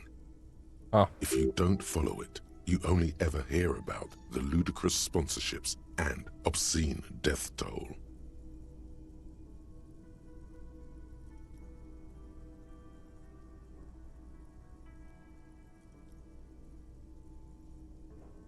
You think you're settling in for a relaxing recap of the most recent season, maybe sprinkled with some nice anecdotes about a few of the more colorful drivers. Instead, you find yourself skimming a 10,000-word feature about all the politically problematic aspects of Tip Top Tournée. Wait, what's wrong with Tip Top? Where to even start? For one, there's the crass commercialism of its sponsorships. And then there's the practically criminal emphasis on deadly motor crashes.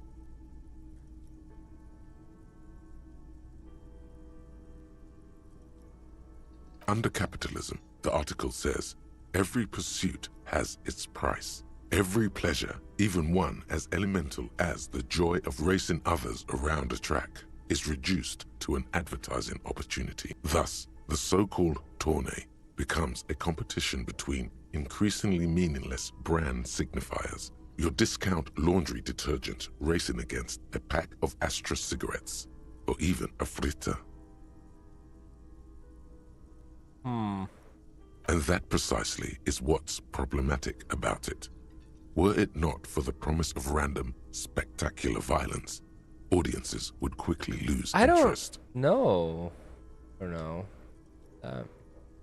There's a lot of like rules and regulations, right? Like it could crash. At the end of the day, it's the destruction of these 750,000 real racers that you're really watching for. Sure, you think that, but subconsciously, it's the visions of brand names being engulfed in flames. No, it's Skull of the Racer. That stuff's that's not easy. This flimsy magazine is right. Deep down, you know the only true stakes are life and glory, or death I guess by I never thought fire. about it that That's much. because you haven't been reading critically. But don't worry. The whole point of these sorts of articles is to let someone else read critically for you.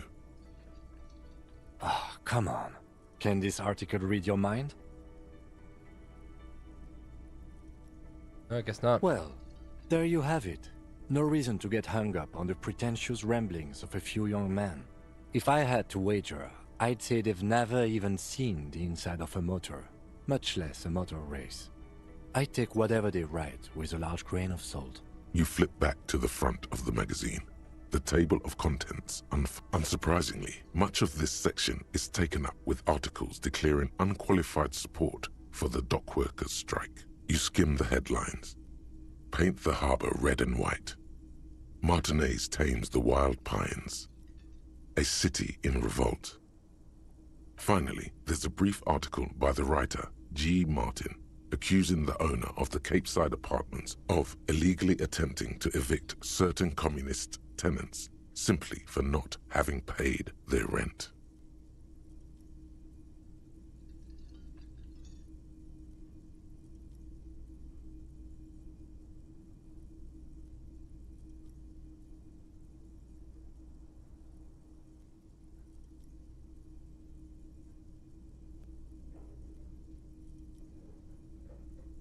According to these editorials, there can be no accommodation with the forces of international capital or their mucilaginous allies in the coalition.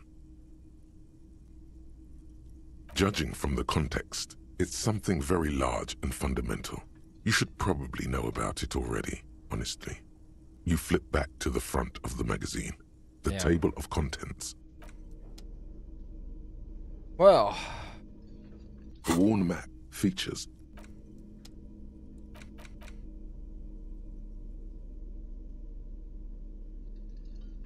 it looks nice now.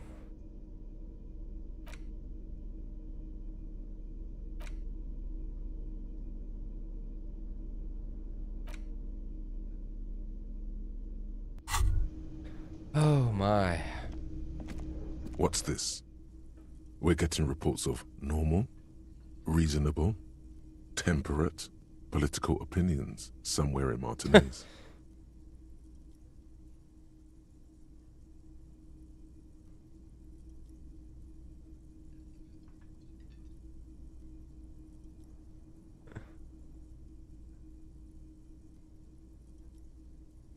That's me, Mr. Reasonable. Gotta keep everyone sane around here. Dude, that's how I feel, man. The air suddenly feels calmer, more transparent in a strangely tender way.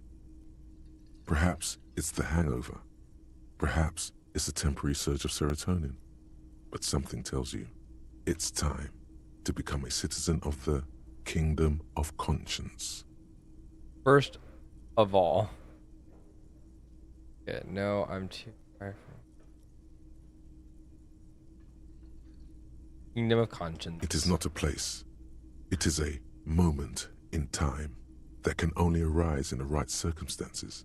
In all of human history, it's only been achieved a handful of times.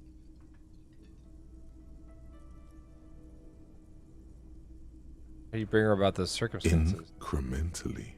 Yawn. You'd get there faster with a little speed. Oh man, hold on.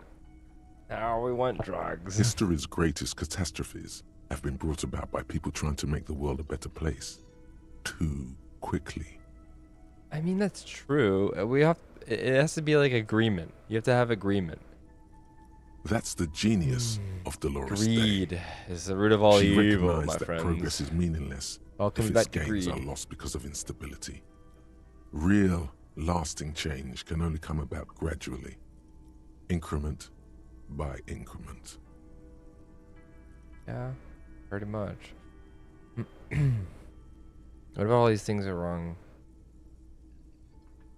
Okay, what about all the... Tisk tisk. Just because you live in the present doesn't mean you have the right to place your needs above the needs of the future. You may never live to see the Kingdom of Conscience. Your children may not. Even your grandchildren might not. But that's no excuse not to keep working. What sang-froid? What benevolence? What a fucking joke.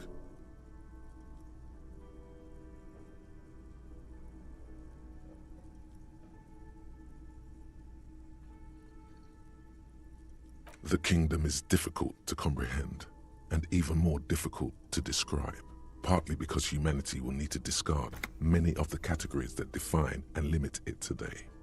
The Kingdom of Conscience is post-capitalist, post-national.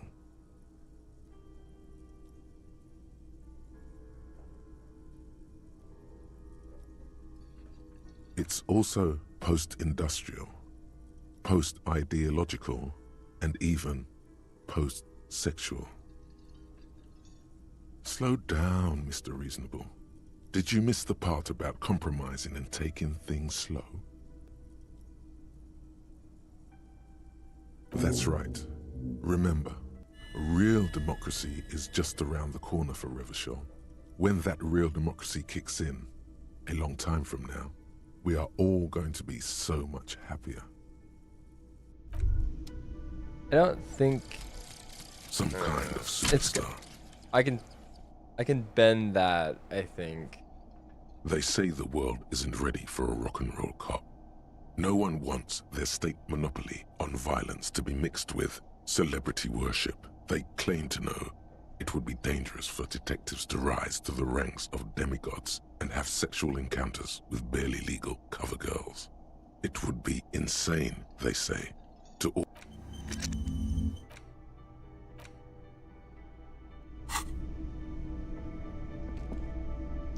Can I help you? Yes. Have you got it? Does that arrangement include you paying me what we already agreed you owe me? Okay, I'll pay you back for tomorrow. Cop. It's cold out. I'll freeze to death and lose my the stupid money game. Come on, man. After everything I've been through, pay you back tomorrow. As a police officer, you must understand that I cannot take you at your word without evidence. Evidence being money. You can't stay here without money.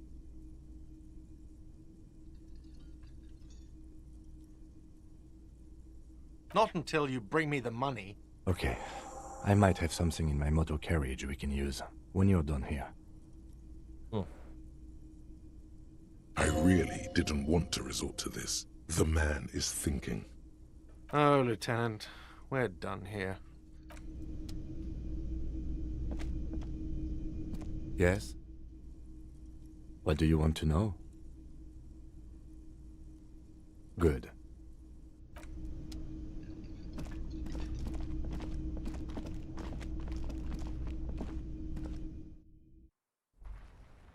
I wonder what his plan is. Really zoomed in there. Alright. Inside, you see a set of steering levers. I have something here we could sell. Look in the back, in the suspect transport enclosure. Transport enclosure?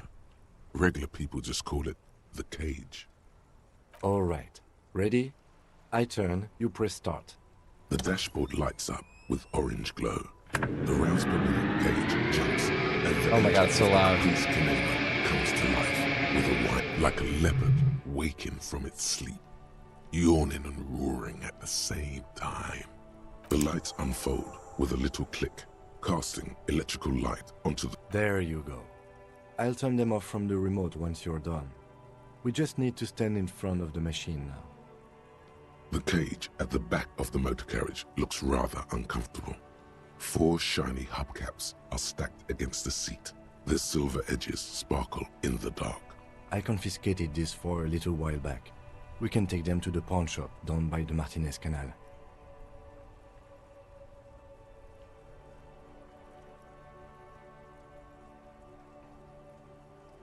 There are spinner hubcaps, frivolous things you put on your wheels. When the wheels come to a stop, the caps keep on spinning.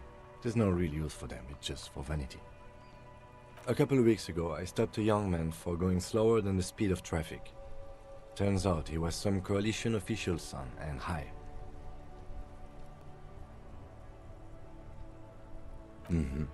I took them and arrested him for driving under the influence.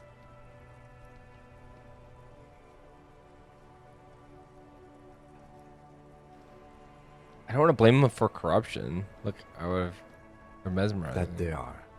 I was going to take them into evidence, but they weren't necessary for conviction. He never asked for them back. That's fair, I guess. No, that would be silly. I just... He hesitates. I don't know why I kept them. It doesn't matter.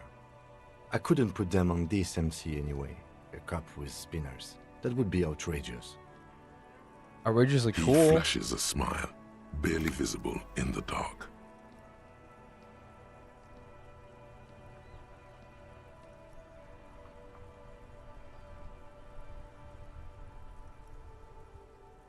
The spinners shine so bright they reflect on the lieutenant's glasses. He doesn't say anything either. Yes, the bird's nest Roy, near the canal. We've been there. If I'm not mistaken, it should be open late. Items that can be pawned at Bird's Nest Roy's appear in your inventory under the Items tab. You can pawn these items when talking to Roy. All right, let's not take them now. Then come back once we realize we have to. Have this.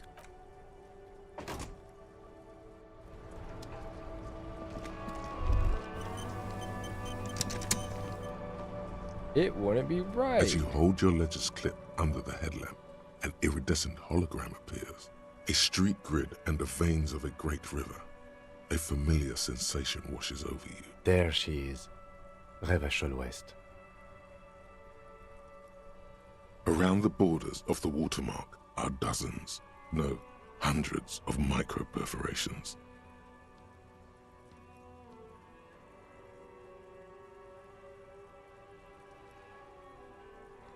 Okay.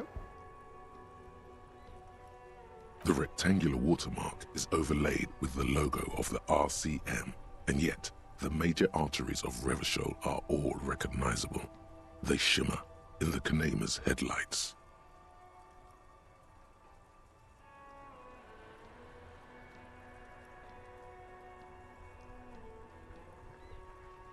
You catch a faint glimmer from a broken beer bottle in the distance. Sounds. Two men engaged in a drunken argument, followed by the closing of some distant window. In the middle of a broken plaza, illuminated in a cone of light, two men, one slim, the other sturdy. They are on the city stage, but only one of them knows his lines. Ah, Martinez at night. Let me see. Right here. No, it does not. There are many of them, and they are divided. The first row has 18 dots. Not bad for what? You don't even know what it means yet. The next is the longest. It runs all the way around the border, and then some. There are so many, it's hard to count. More than 150, at least. Maybe even 200. The last row has 3 perforations.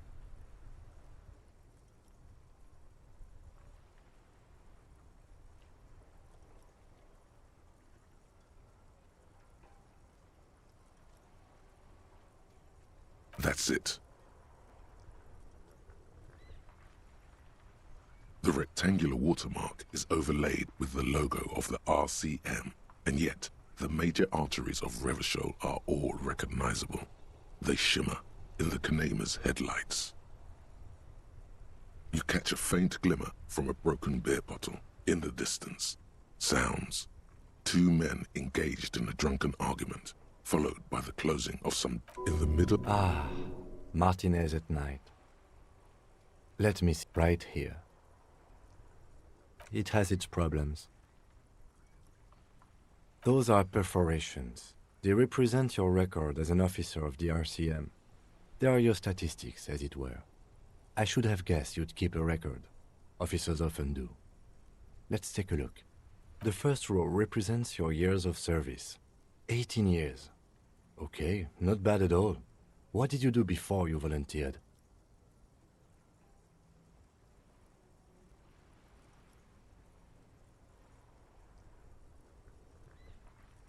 That's what it says. I might have guessed even longer based on your age. What did you do all those blissful years of your youth?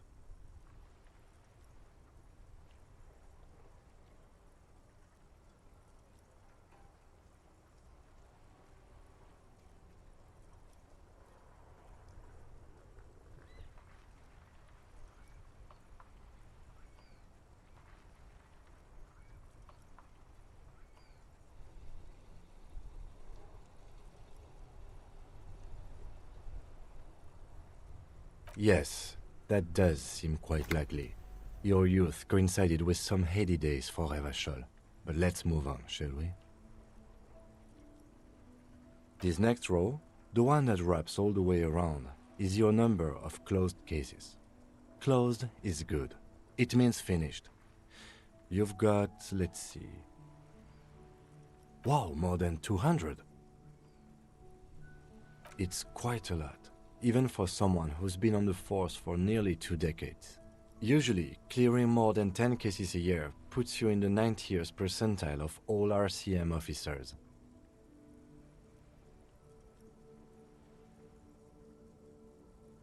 Right. Those are your confirmed kills. You've got precisely 3 perforations there. That's right. A killer of humans. For an RCM officer, especially Precinct 41, which is in the Jamrock Quarter, it's rather tame. I mean that in a good way. There are certain officers who treat their kills like some kind of ghoulish game. If they do happen to solve a case, it's usually by accident. But it seems as though you are, or at least were, one of the good ones. So we have that to be thankful for.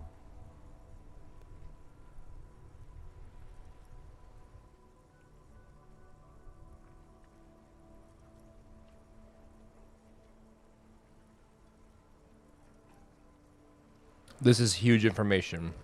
He's sincerely glad you're not a scary predator. Not to say relieved you're competent. Yes.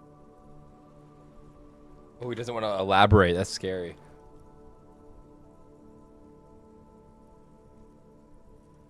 Everyone has their own method of coping. Some more effective or self-destructive than others.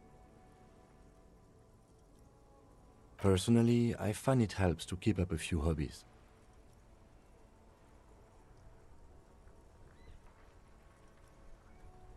Why not gardening? You've already got the yellow gloves. It's meant in earnest. Please don't mistake it for a jab.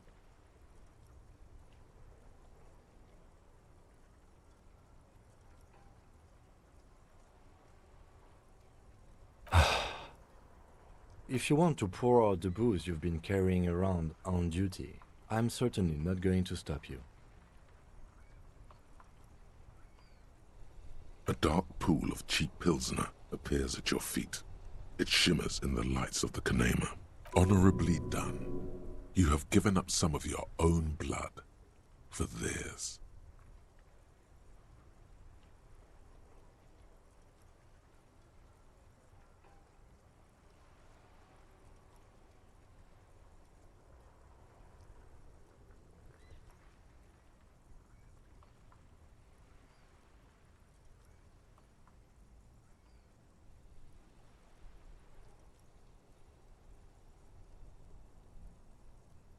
Neither am I.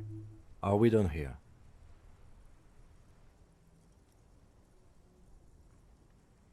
The lieutenant nods. Right. I'll go turn off the lights. You can now see your statistics on your journal page, to the right of the task description.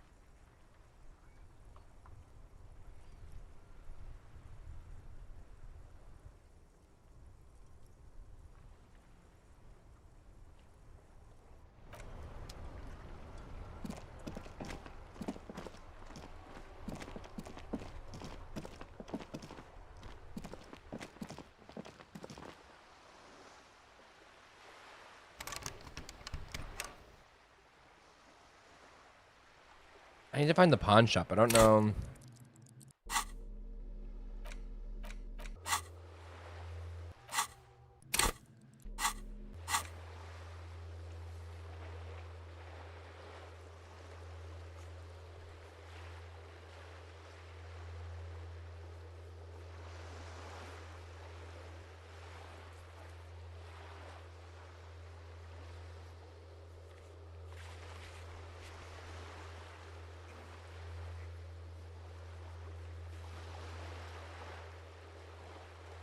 Is it the place with that one guy?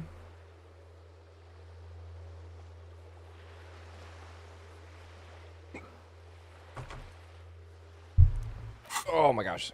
Sorry, I just dropped my controller. Sorry, I'm just thinking about where we need to go.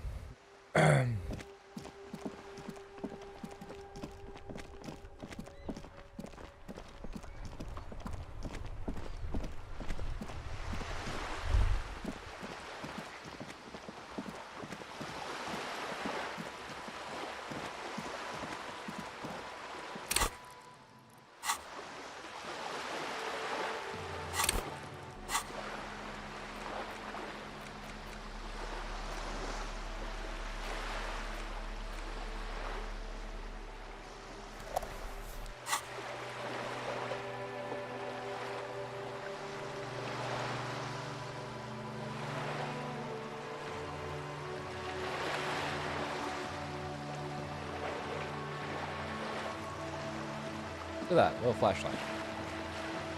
All right, I had to put my chips away. All right. 'Cause now we're playing.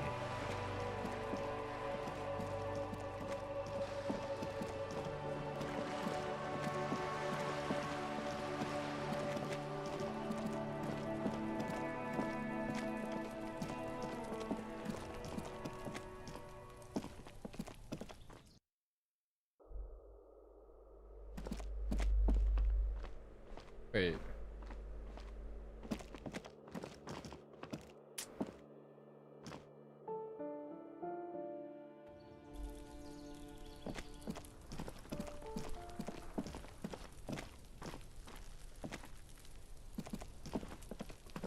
This must be it.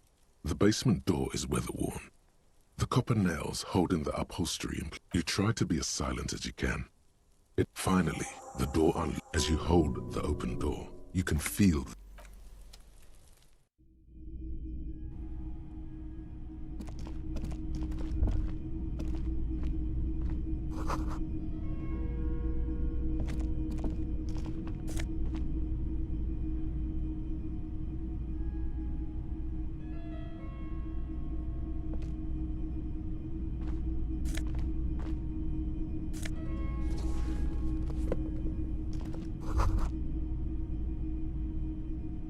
This is the flag of Revachol, the suzerainty. This isn't just one sun, but there are little suns dancing around the big sun. This is the it's an optical atmospheric anomaly the first settlers saw. Happens in cold weather. 6 small suns around the big one. This complex halo phenomena is how old Revachol got its flag. Mm-hmm. The tenant is an old-fashioned guy. The flag doesn't seem to mind. It's just a colorful fabric with a sun sewn onto it. Like all...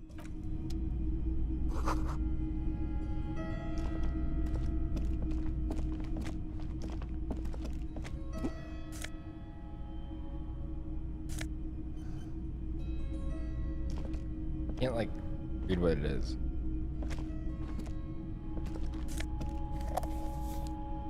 Elysium. A row of mugs sits on the shelf. Each one depicts a human figure. A dark-skinned woman grinning amidst mysterious symbols. A little ring. Though cheerful, the images on the ceramic make you vaguely uncomfortable. The lieutenant picks up one of the mugs, then puts it back down with a look of disdain. I'm beginning to feel better about breaking into this man's apartment. Yes, your broken mug friend would feel very much at home here. The same humor, the same mocking lines. There's the missing tin soldier. Whoever lives here might have used the Whirling's container to dump his trash. And now they've drawn the ire of the Union. The plot thickens, as they say. An interesting little clue. Let's see where this goes. Clues have a way of magically connecting to other clues down the road. Perhaps you should break into apartments more often.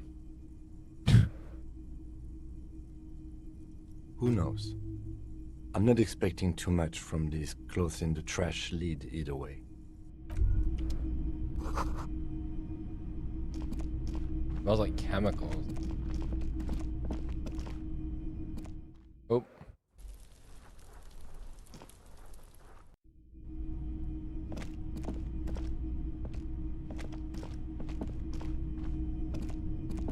A row of mugs sits on the shelf. Okay, that's it. It's interesting.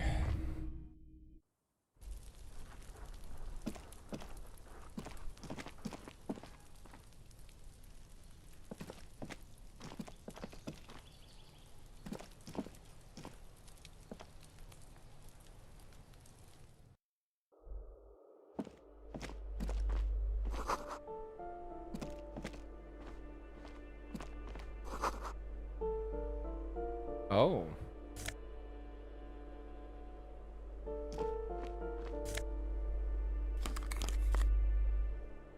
Flip up glasses? Hell fucking yeah. Hold on, we're putting that shit on right now.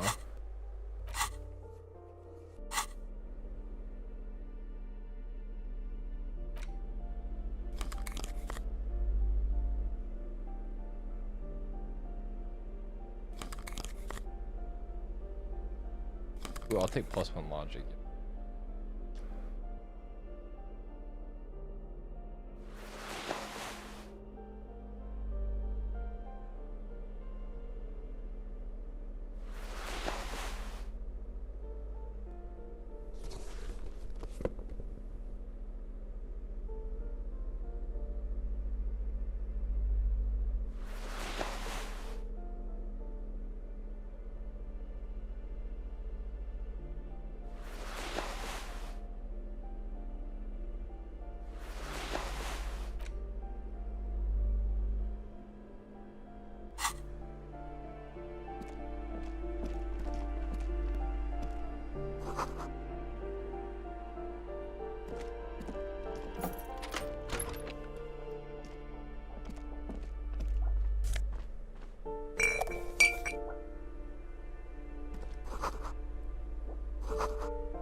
Yes?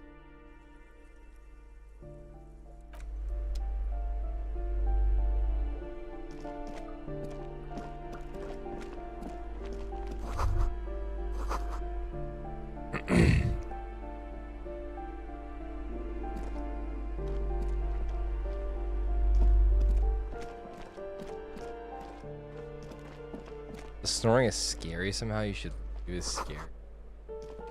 Scary thing.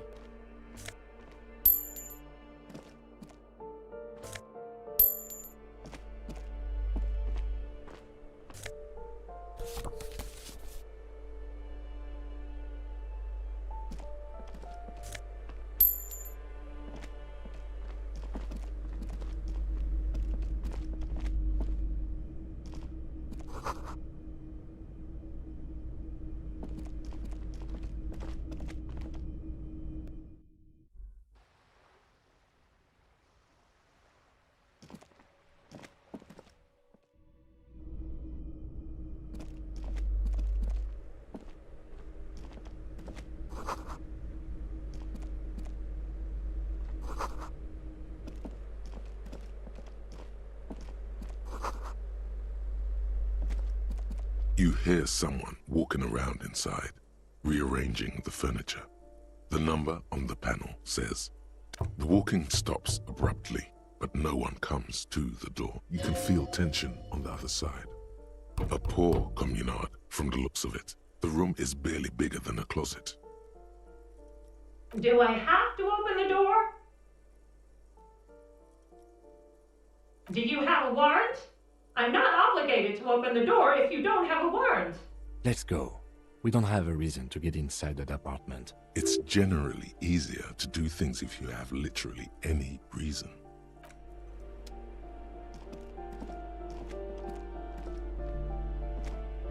This door has been closed with a padlock. It's a solid lump of metal, but the shackle is deeply corroded. A solid pair of chain cutters would make short work. Better whip out those cutters. You won't get very far otherwise. No reply.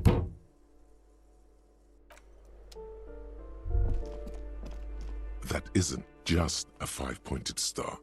It's an inverted white pentagram cradled in a wreath of antlers. The star and antlers was developed in the 6th decade of the last century and quickly adopted by Mezov and the communards during the revolution. Even today, half a century after, the star and antlers retains the ability to evoke hope, disappointment, and fear in equal measure. To symbolize the toppling of the old order, also some social democrats were already using it, because white is the color of peace. Gone is the glory of hope. Only the scribblings of impoverished students remain in dirty hallways.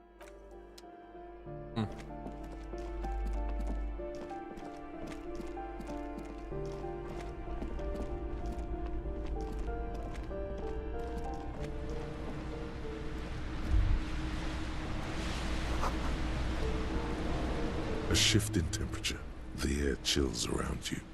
A former architect stands before a slice of window, a room plan in her hand.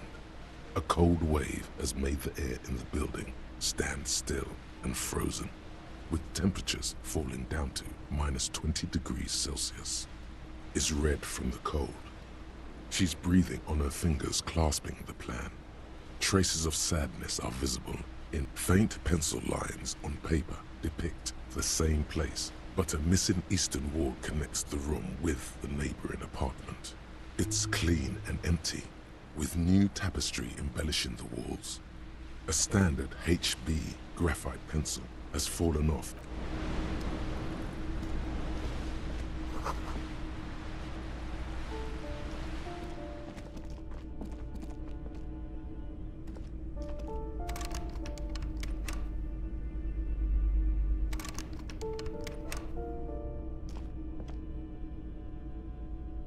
Looks like we might need a key for that one.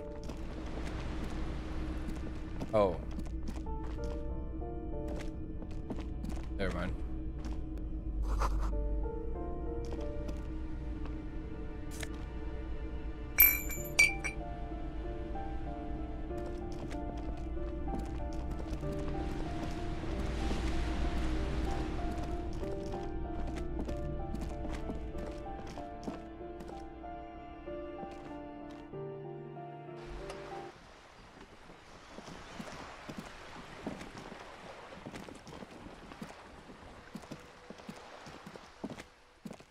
Hello again, officers.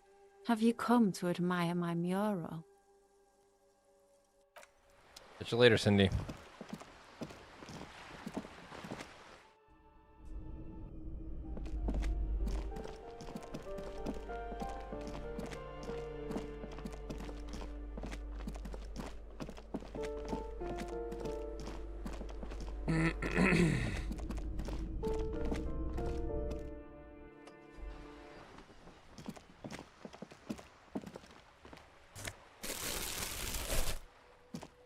Ooh, the piggies have learned how to saunter up staircases. That's right. I didn't think you could do that with hooves.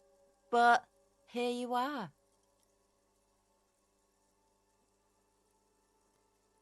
We cops don't like closed doors or unreachable perches or people having high ground on us.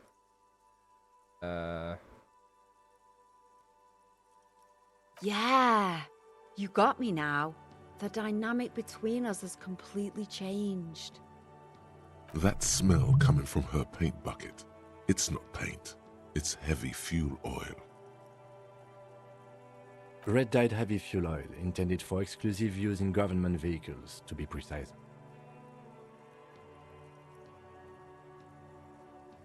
What did you think I was using? Aquarels? Sucked it out of a cop's fuel tank myself. Back in Jamrock.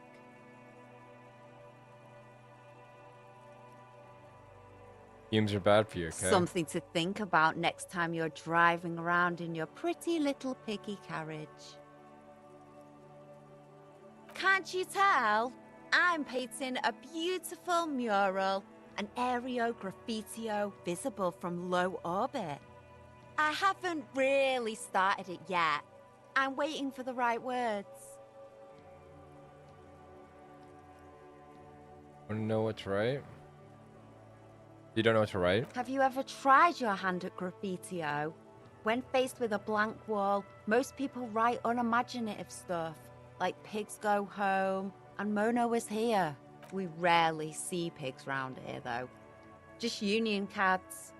And my name's not Mona, so... Yeah?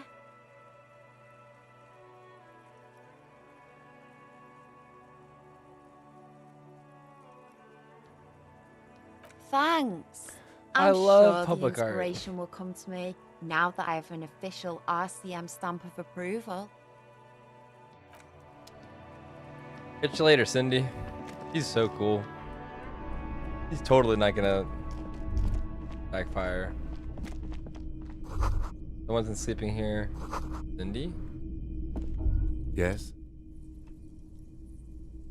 Nothing. 100 tiny feet scurrying rats.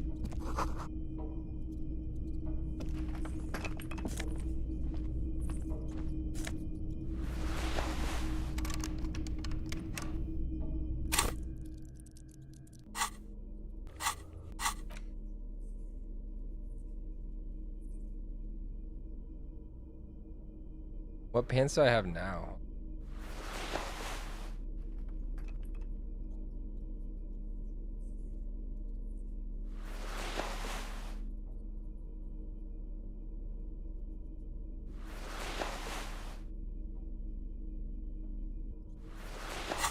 I like our other pants right now.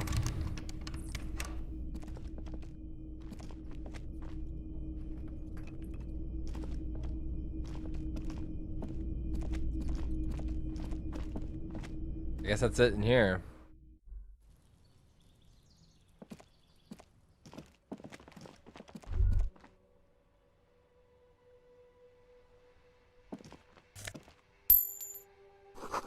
Above, tarp slap in the wind, forgotten hammers, nails, and rod. Doors locked.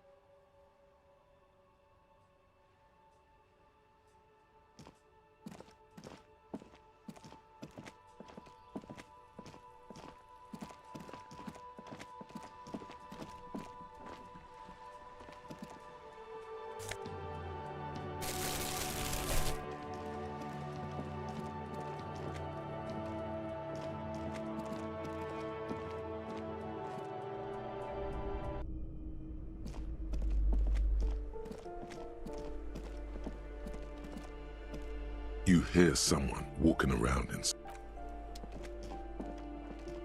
This door has been closed with a padlock. Do we have a chain cutter? We do.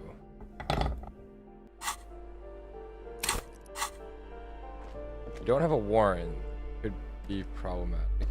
This door has been no reply. What are you doing? You're trying to cut the body of the lock with the chain cutters, and it's really not working. I believe it's the shackle you mean to cut, Detective. Perhaps you should give it another go. The shackle snaps like Thanks. a twig, and the lock falls to the floor with a little thud. It should be possible to enter now. After you, Detective.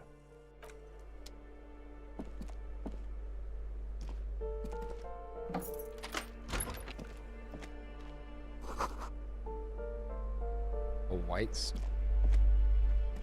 A plaster cast bust depicts a middle-aged man with impressive sideburns. The name on the plinth reads Kraz Marzov.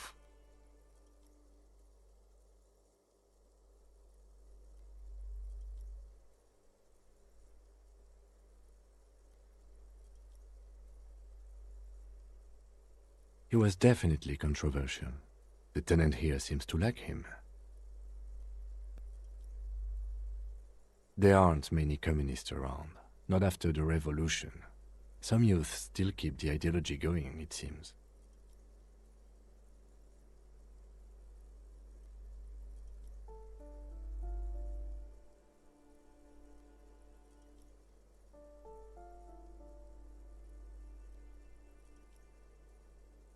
I don't know what to say.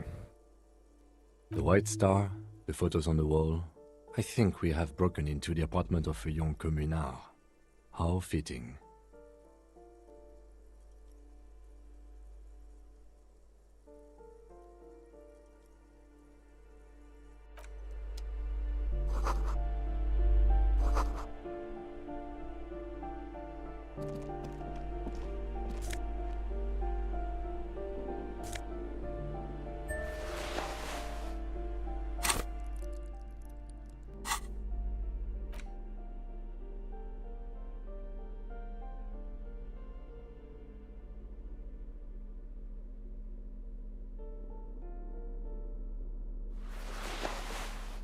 Like terrible.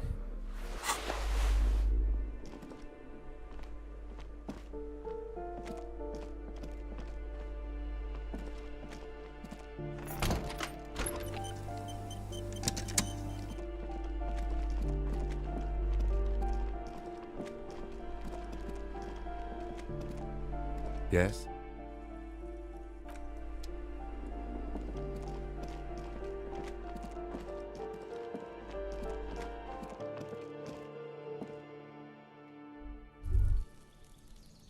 Holy moly, I almost missed this door.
Oh, interesting.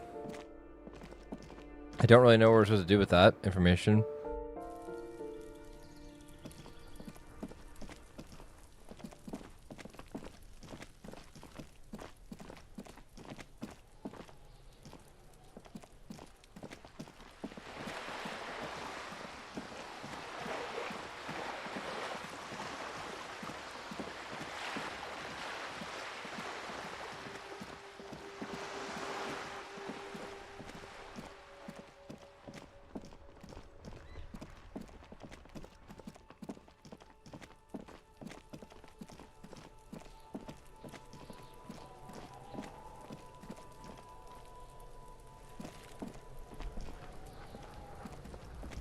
Fuck does Kuno care?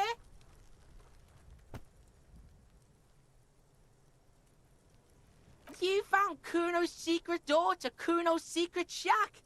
It was closed for 5,000 years. How the fuck did you get in?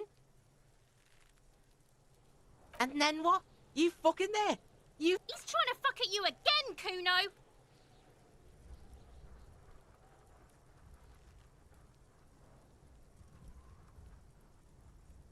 Good call, Pigmeister. Don't come in. Kuno doesn't...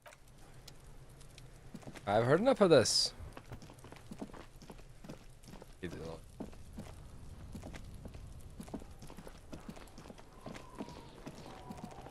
Kuno. Ugh. Annoying kid. No, he never did. An old call box, an off-key melody, starts playing after you ring the doorbell. Then a woman picks up the receiver. Kuno, please stop calling here. Grown-ups don't have time for your stupid games.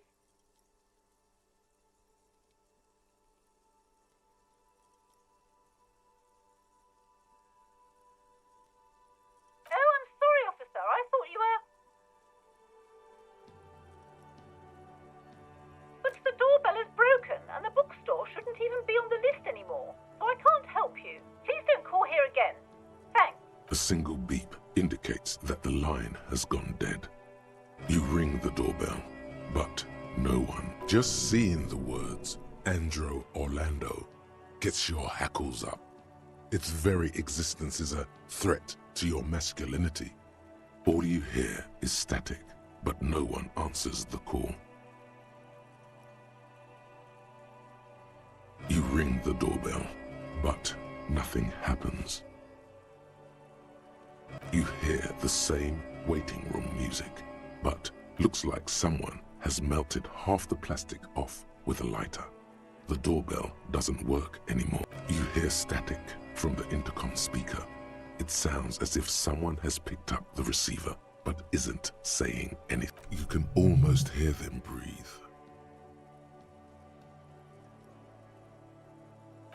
Yes, hello. This is Tricentennial Electric.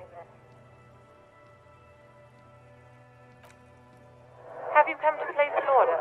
Wait, but what happened to Slipstream SCA? There's no Tricentennial Electrics on the list.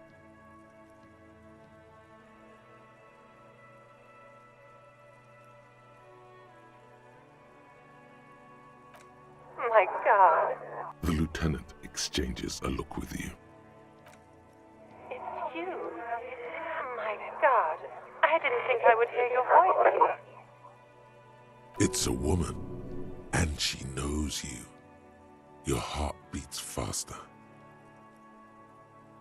She must be mistaking you for someone else. No, something's wrong here. Are you sure she's talking to you? Michelle, just please.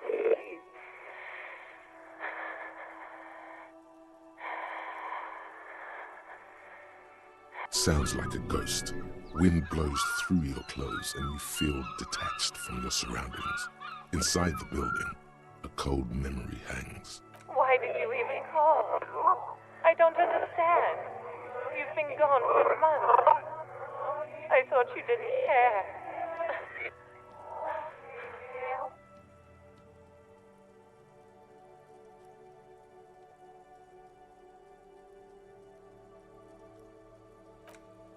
Ever since I came to work here,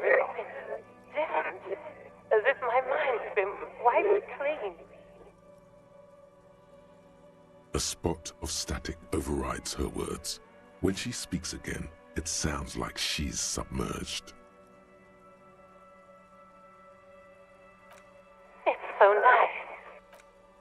It's so nice. She sounds like she's about to cry. The cold is deep under your skin, as if you were talking to someone who's 100 years away. Somewhere inside the building, water is flooding the cellar floor. She doesn't answer.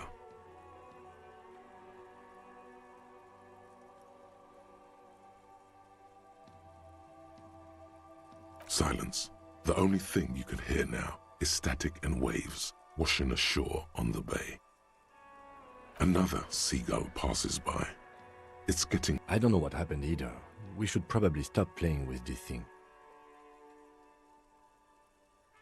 You press the number sign on the keypad that terminates the call. 12 name cards on the call box read, "Whatever she says, it can't hurt you. You're a different person now. Stronger, healthier, and... Alright, maybe not healthier, but it's a bonus." There's a light buzz as you... There's the static again, whispering. Yes, hello. This is Tricentennial Electric. Have you come to place an order?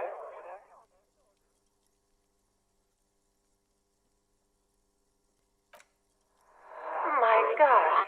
Here come the bad vibes again. Relax. Distance yourself from it. It's you. Wait, is she... Michelle. Why did you even call? I don't understand. You've been gone for months. I thought you didn't care. The voice from the intercom doesn't answer, but you can hear her breathing. Wind blows into your microphone again. Ever since... As if my... And then it hits you. She tries again not to cry, and still... That took so long for him to figure that out. completely. Her quiet sobs sound old and distant, as if her voice is being played off a wax cylinder. Anger boils up in your chest.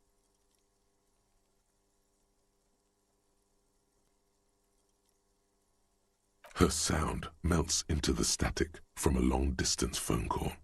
From time to time, you can hear people talking in the distance. This is where you hung up the call the last time, but the recording is still going. A phone rings in the office with an old-fashioned chime, and someone walks by in a pair of heels. The static is like a warm blanket. No one replies, but the static grows stronger, like rain. Her words are too cold to comprehend. She smells of sodium lights and rain streaks on car windows. Eyes like pilot lights watch your shape in dark hallways. So... it was a recording trapped in the circuitry from some ancient tenant. This sometimes happens. Shall we conclude here? We have other mysteries to solve. I don't have time to explain it to you right now. Maybe sometime later. Don't take this the wrong way, but during our short stint working together, something weird is almost always happening to you. That is true. Yeah. Silence. No one's home at Fortress Accident. Silence. No one answers the doorbell. Nothing happens after you ring the door. Silence. No one answers you. This button looks new. Huh. This button looks new. It's probably not connected yet. Alright, well, we did all that.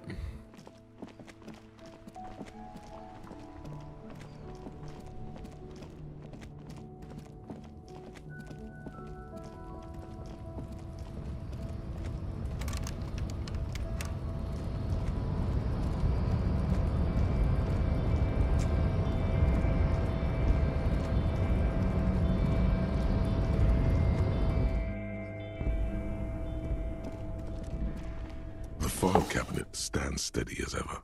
Sliding out the drawer,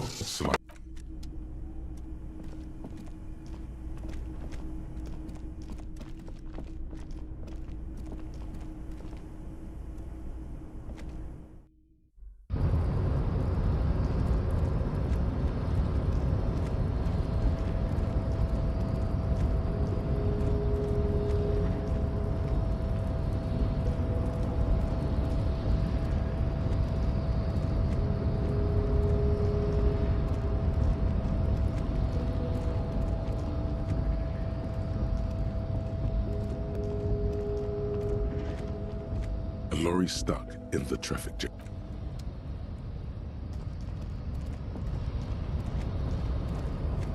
I don't remember how to get to the pawn shop.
Damn, I'm trying to figure out.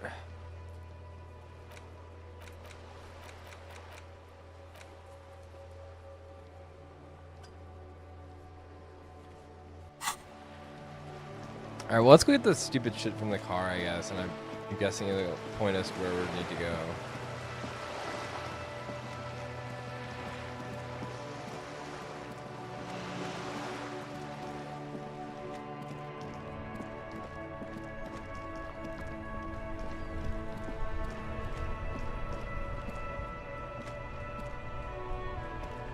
Inside, you see a set of steering levers, a radio. I have some transport enclosure.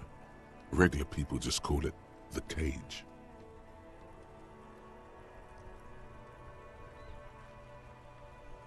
The cage. I confiscated this for a little while back. The lieutenant nods as you take the spinners.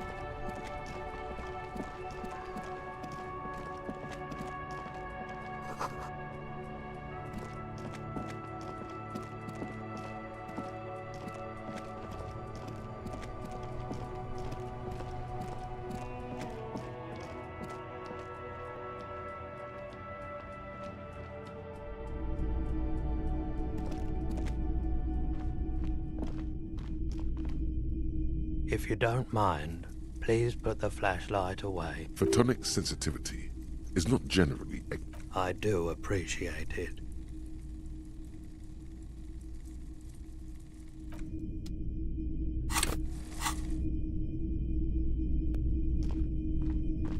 A typical Martinez streetlight sits among assorted floor and table.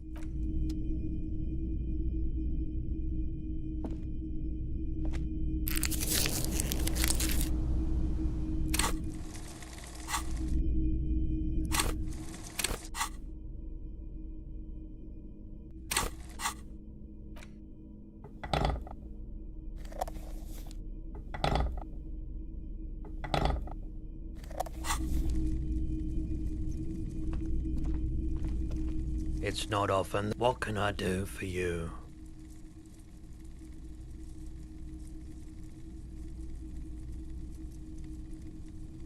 His courtesy is not insincere, but he prefers being alone with his projector, just watching the movement of light across the walls of the shop. Oh no, not at all. I guess I... Who are your customers? All kinds of people come through here. Locals, travelers, people looking for a deal, people looking for a keepsake. People who are terminally bored. As you can see, I have a wide selection of goods for everyone to choose from.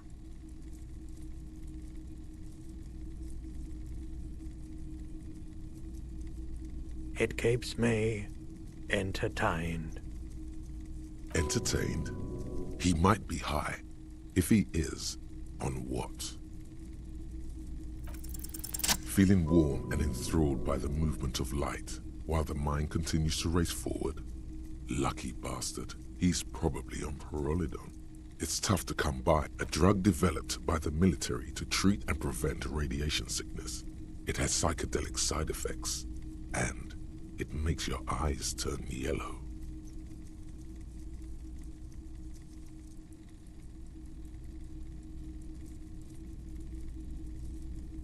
I try to keep the shop at a comfortable temperature.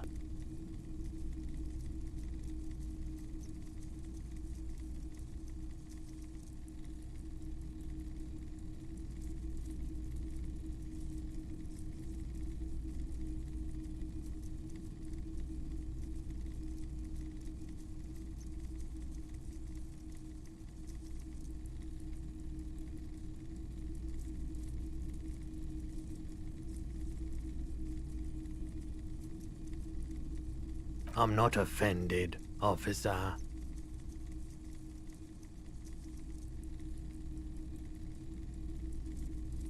Yes, we'd like to sell these hubcaps. Roy takes the hubcaps from the lieutenant and inspects them. The spinners appear iridescent in the dancing light of his pawn shop.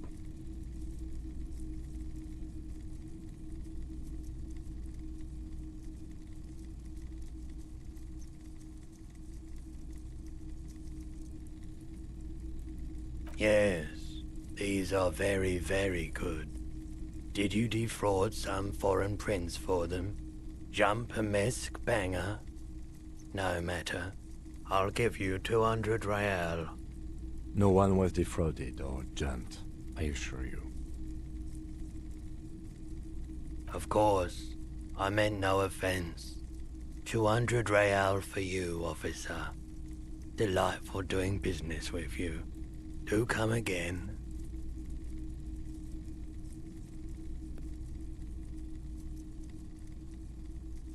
Thank you.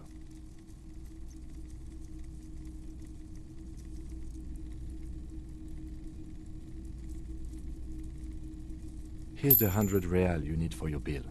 Do not waste it.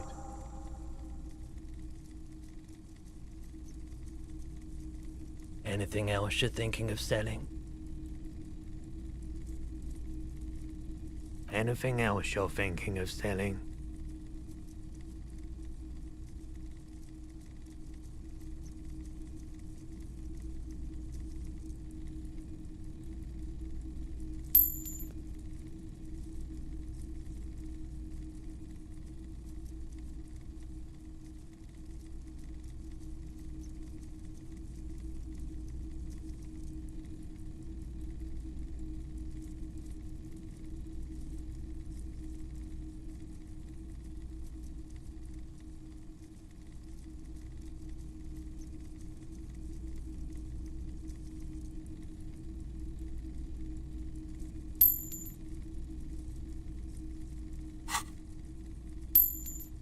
I'm not purchasing any more clothing at the moment.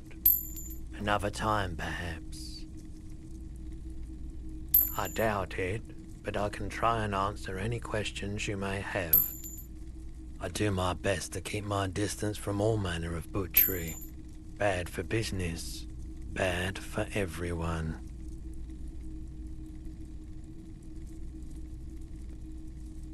No one likes to see what you have to see every day.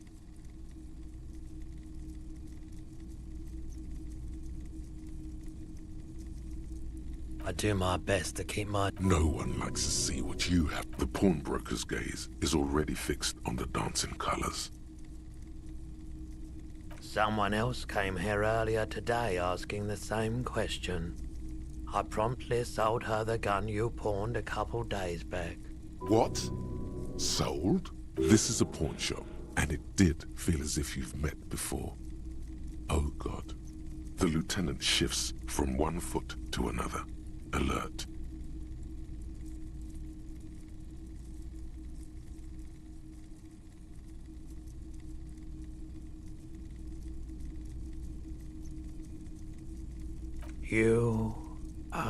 You were adamant about getting rid of it, officer. Said you were undeserving of a service weapon of the Revachol Citizens Militia. And I don't like keeping guns around the shop for long. Off-the-charts photon emissions. The unhealthy kind.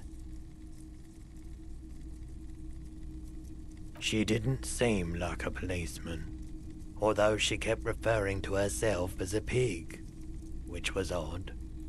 I found her interest in the gun a bit obsessive, but I was just happy to get rid of it, and of her. Truth be told, she was terrifying. Right, so let me get this right. You sold your sidearm, issued by the Citizens Militia, and now a civilian is running around the streets of Martinez with it?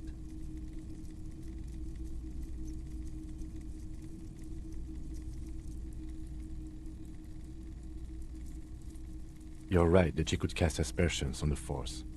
We have to find her.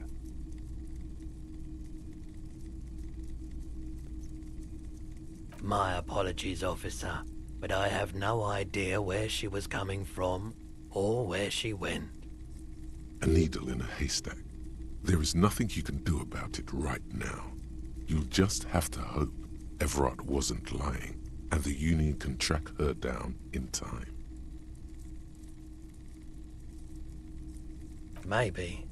Shady-looking guys came in here yesterday, looking like they'd just taken off their Wild Pines overalls. They asked if I have a police weapon to sell. I told them I already sold it.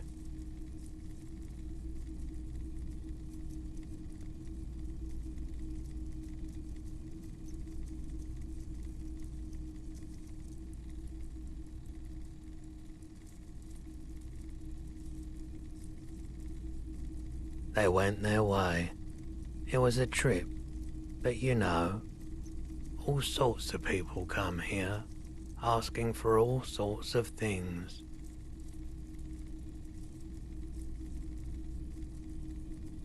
I mean, fair enough, but dude. Wait, then it might be true. Everard's claim. Maybe Claire really is tracking down your gun. Of course. Sure thing. Sure, man.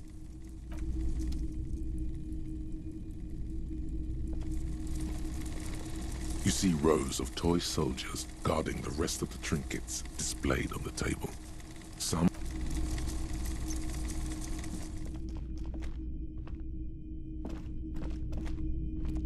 What a shirt.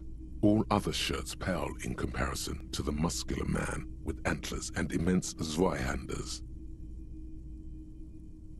Welcome to Helmdall, officer.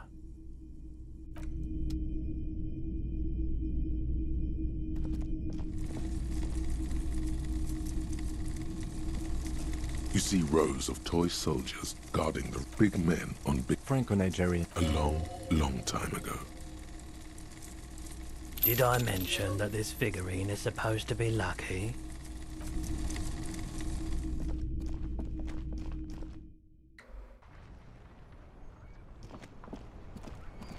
Alright, let's go pay our bill. I feel like we kind of went a little bit wild on that.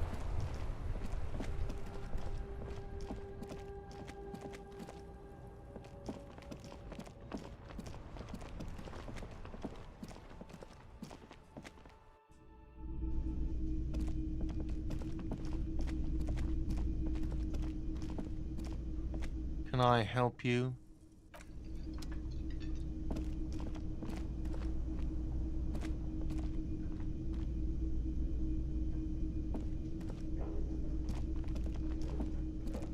Can I help you? Yes, have you got it? A lot.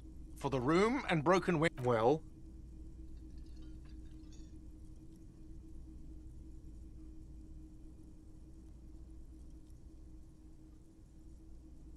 Great. Thank you, officer. That's all I wanted. Payment for services rendered. If you continue to stay here, I just ask that you please pay your nightly bill in advance starting tomorrow. I'll unlock the electronic lock to your room.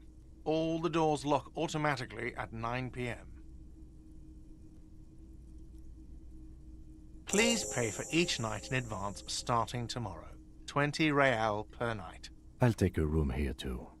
Of course. Always happy to have officers from the RCM as guests. No, he's not.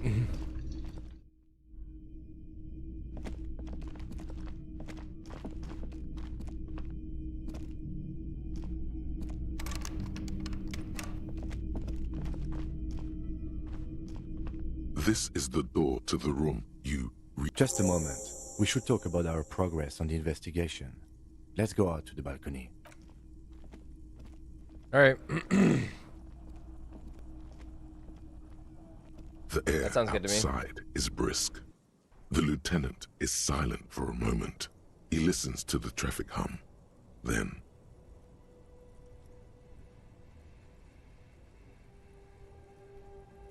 Now then, we should talk about the investigation.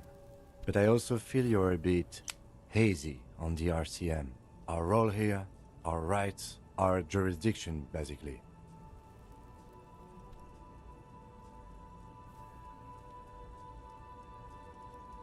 I have a cigarette every night when I go over my notes. It's something of a ritual. oh man, he looks so devastatingly cool with that cigarette. You're cold, detective. Again, I only have exactly one every night.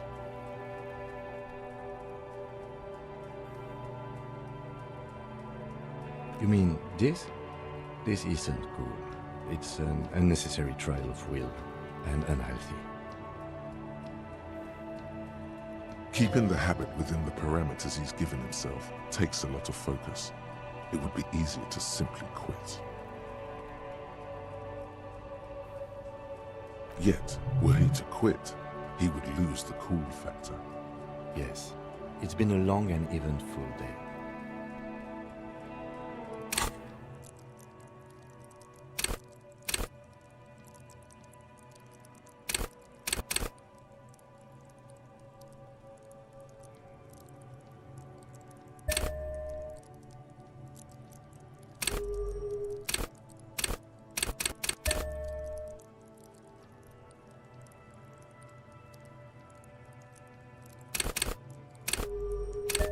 Need more empathy.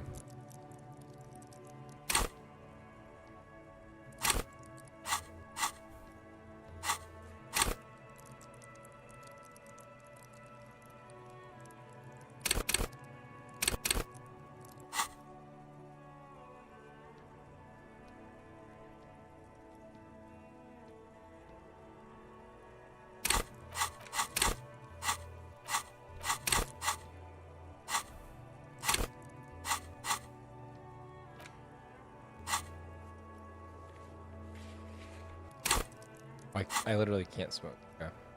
Well, you were so hungover that you couldn't keep it down when we approached the hanged man. So we didn't even inspect the body.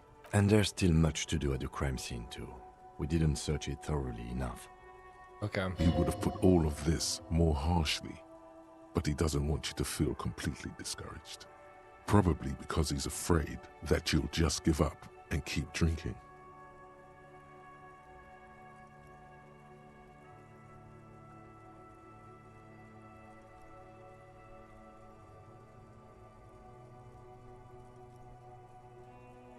As for the interviews, we conducted an interview with Everard Clare. He wasn't particularly forthcoming with useful information, however. Claire also helped you, how should I say, remember your name? That's a relief.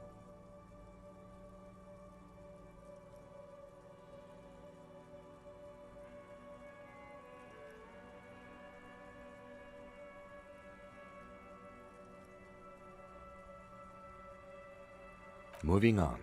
We talked to Joyce Messier, but didn't get any information from her. I have a feeling Joyce knows how dangerous the situation really is. We have to get her to talk to us. Above all, though, today was exhausting. What's with all the running? You run a lot.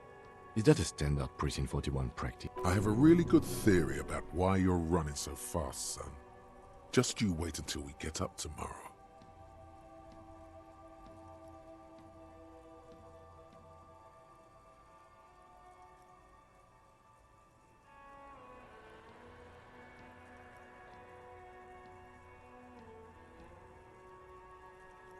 It's impressive, especially for a man your age. And in those hills. Nice shoes, by the way. I like the green. Goes with the orange.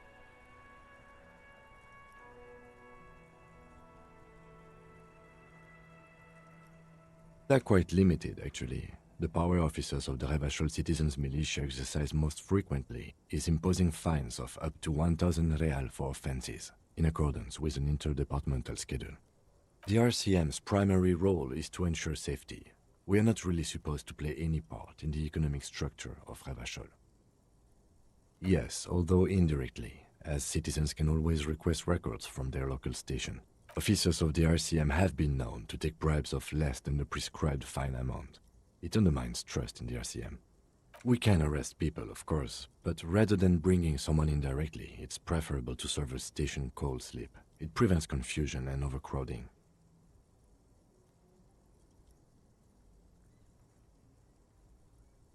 You can't. Those who don't show up become fugitives, though, and have fewer legal rights when they are eventually caught. It's about power projection. Thus far, they seem to mostly show up. As you may have gathered from the fact that we are expected to carry a record of our kills, like the one in your watermarks, we are permitted to use whatever force is necessary, and strongly admonished not to abuse that power. We don't convict. We arrest and send them to coalition government courts in Couronne and La Delta. The prosecution works off our testimonies and records, which is why it's paramount to keep them. You have to supply compelling evidence for why it was necessary to use lethal force. In these cases, your partner is usually your witness. Not a good position to be in, by the way. Internal Affairs handles these cases thoroughly, by cross-examining you for inconsistencies. It is hard to cover for anyone, which is for the best. The coalition government, and the moral intern more broadly.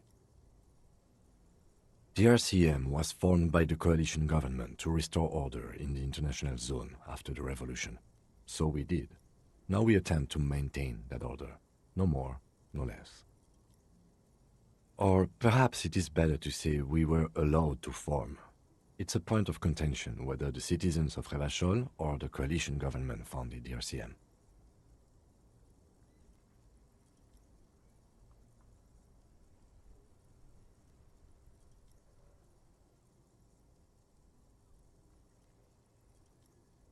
It's probably more honest, yes. Either way, the moral intern leases us the right to keep the peace in this city, and they will take it away if we misuse it. The Moralist International are the world's largest political organization. You know who they are. They have been running this place after the revolution failed. They're a union of center-left and center-right parties across the Real Belt. Our coalition government is just one of its many projects.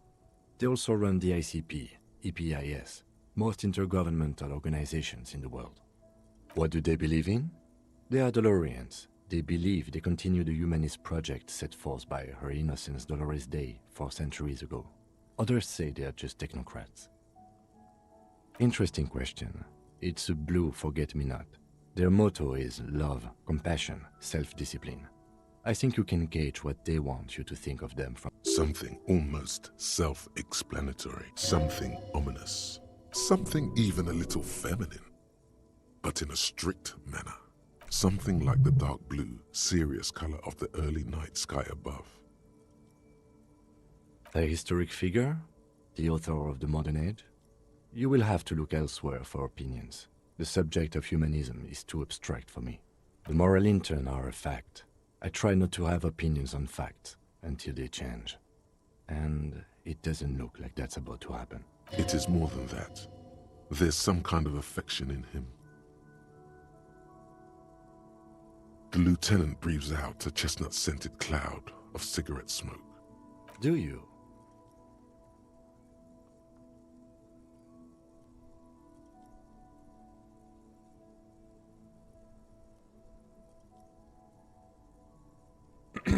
I have an opinion on the moral intern.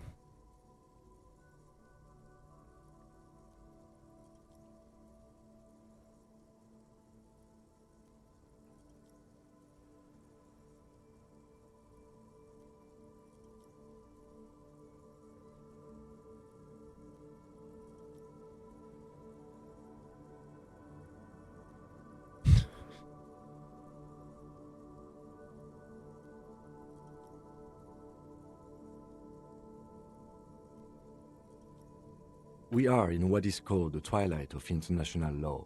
The laws we claim to enforce come from the MI. Without them, we are simply vigilantes.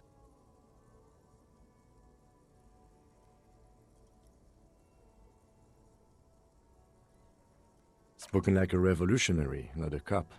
But hypothetical aside, in Martinez we already are vigilantes. At least the Union thinks so. I expect our job here to prove quite challenging. The lights of the orphan district are reflected in his glasses, the red and golden orbs of the motorway sliding like pearls on a string. The dying lights of the city shimmer below. Slowly, like luminous clouds, they pass on his lenses. The lieutenant looks at his slim cigarette, contemplating the next drag. This soldier is the highlight of the day for me, he thinks. This little stick right here. They really don't like us here. And the mouth on that kid, Kuno. It's different inland, in Jamrock and the GRIH. It's our fault for leaving this place to the dogs, to the Union, to the company, not daring to come here more often. This place has fallen between the cracks, the jurisdictions of our two precincts. We run this city. West of the river is RCM land. It's incredibly hard. Human beings are... But we are in control, and it's worth it. The organization works, our systems work. If they didn't, the city would disintegrate.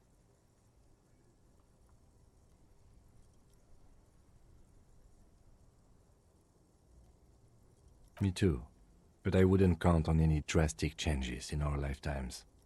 What's making He is very tired, but the dark circles under his eyes make him look younger, not older. Yeah, it's getting very cold now. Let's go.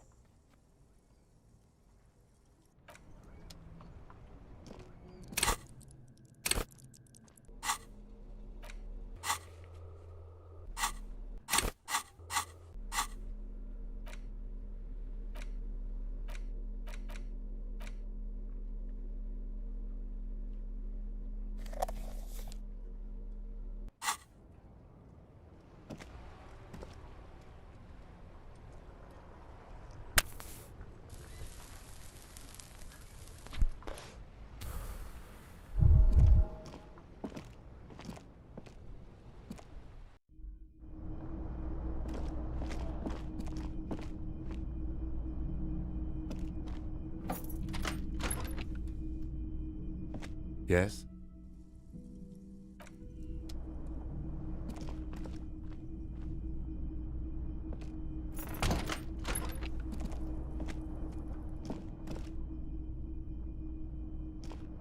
The window stands broken in its frame.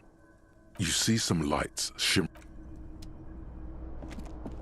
The bed is cold and not particularly. The option to go to sleep becomes available every night after 9 p.m.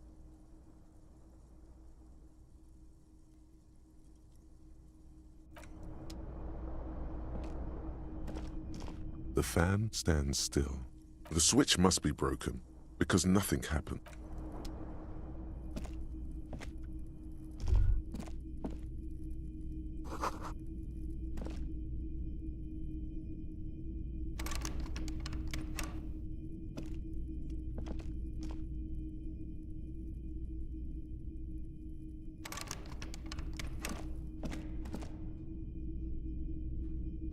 A mirror hangs on the bathroom wall.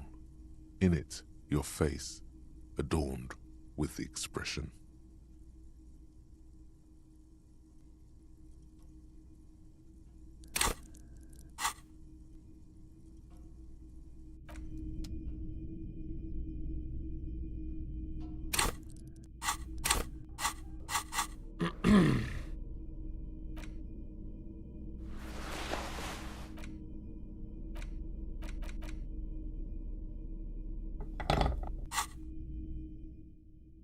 mirror hangs on the bathroom wall. In it, your face, adorned with the expression. The chain cutters slip out of your hands as you attempt to twist the faucet into place. Well, you know one thing for sure. You've probably never been a plumber.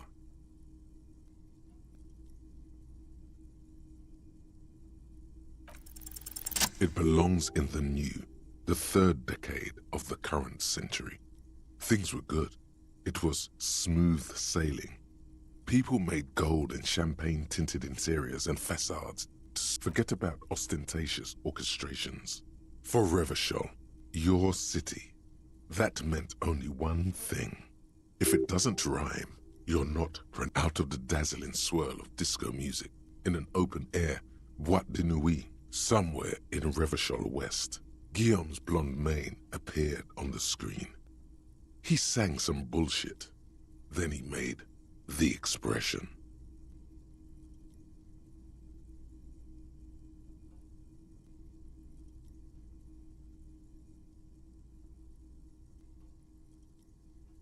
The click is used to spur on a horse. It also features heavily in Guillaume Le Million's regional mega hit, Don't Worry, Your Pretty Little Head. Sometimes you like to add finger pistols to the mix, because unlike Guillaume Le Million, you are a police officer. It's your nifty little way to say, I'm armed and dangerous. Everyone loved it. Maybe you thought some of the stardust would rub off on you. Maybe it did. Either way, it's all gone now. You have some understanding of the near history of disco, plus the trivia you've picked up along the way. Episodic memory, however, remains in the dark.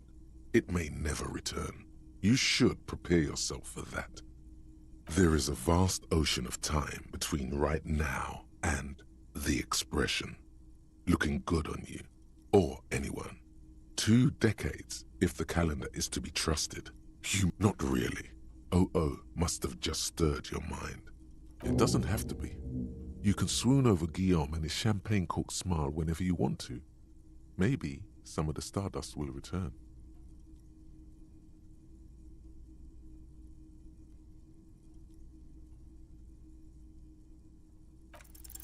Still not happening. It won't come off that easy. Most ridiculous thing. Alright, we're gonna sleep. The bed is cold. Let's see what happens. The sheets feel at once coarse and clammy against your skin. The bed sags beneath your weight as you stretch out and finally close your eyes. And then sleep. And then sleep doesn't come.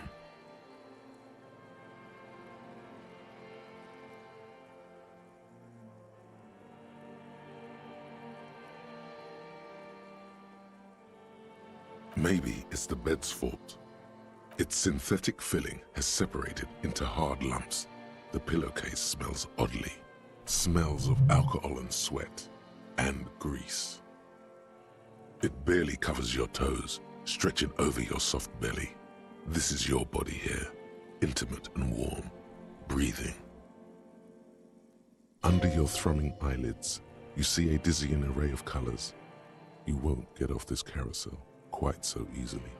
It's a little better. Colors, scenes, and half-formed phrases still litter your mind. Part something to do with, what was it that the lieutenant said? Union? And it's gone again. Your breathing steadies. A great silence washes over you until your eyelids twitch in your sleep and images start forming.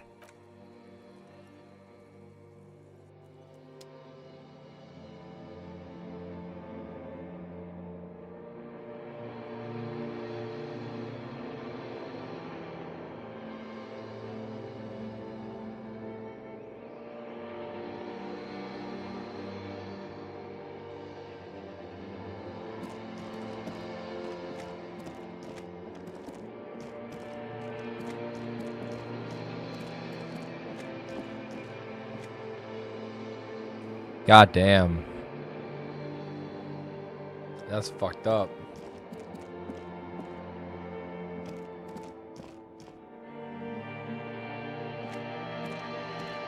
Do you remember the scent of your childhood?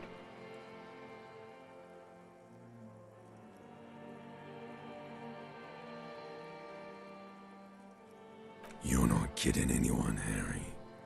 You don't remember shit. Tell me.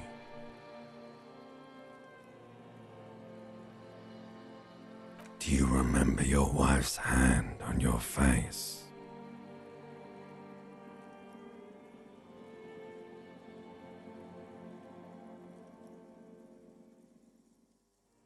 You know who I am. I'm the bad day. The one where you ask her, and then later in the streets, wandering. It's the worst day of all time, Harry dear. And it's coming. She will hear about it on the phone. Reality will turn into a grotesque nightmare. This will be the last thing you did to her.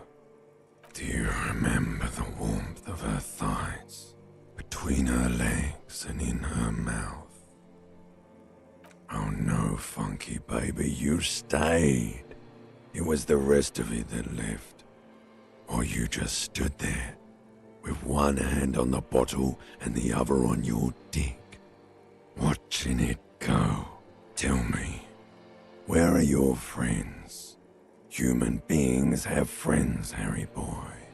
No, it's gone. 3 times gone and never coming back.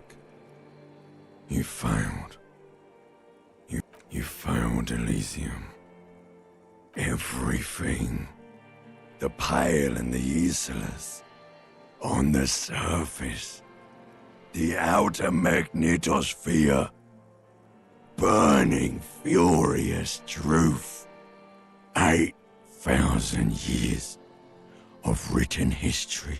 You really dropped the ball, Harry.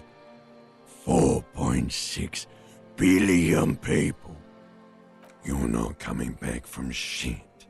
Thrashing around. No, you haven't. You're just sleep talking. And the act is wearing thin, too. The spots on the disco ball. Fade. You'll be back in those cold snakeskins in no time. Sweating up the bed. Stinky boy.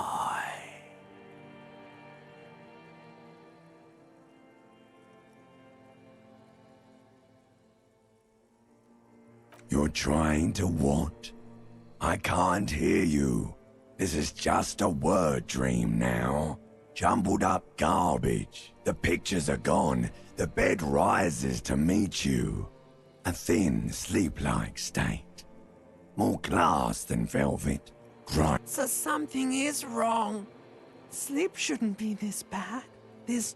Oh yes, party boy. And it's worse than the one before. Just think of the shit you saw. Here it comes too. So soon already. A silent alarm goes off in your head like clockwork. Barely let you sleep at all. Time to get those clothes on, Harry. Time to go to work in the shit factory.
The pockets of these new jeans are perfect for sticking your hand into.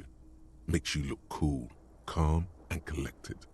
As your hand enters the pocket, your fingers brush against something, soft, yet crinkly. Hey, it's a chewing gum wrapper. It reminds you of the fruity juice of apricots. You should inspect it closer if you have time. Something about the wrapper's texture is familiar. By the way, the raw materials were most likely exported from Seaguy, the apricot suzerainty, and processed in sur-le-clay into the apricot-flavored chewing gum, loved by kids of today and yesterday. Something about it is familiar, and not only to your fingers.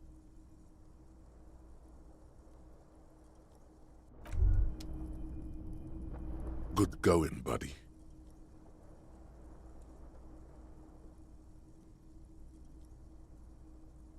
Really? Because you feel even worse this morning than you did last night. You mean, why are you so tired? Too tired and down to even think? It's just that your heart has finally pumped all the speed out of your system, Buster. Time to get some more. Don't do that. Stay strong. The hangover will wear off. You don't need to keep doing this to yourself.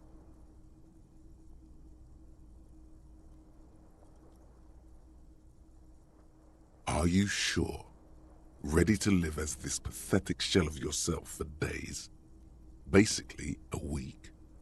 Let's be honest. Suit yourself. Slow, sad shell man. See?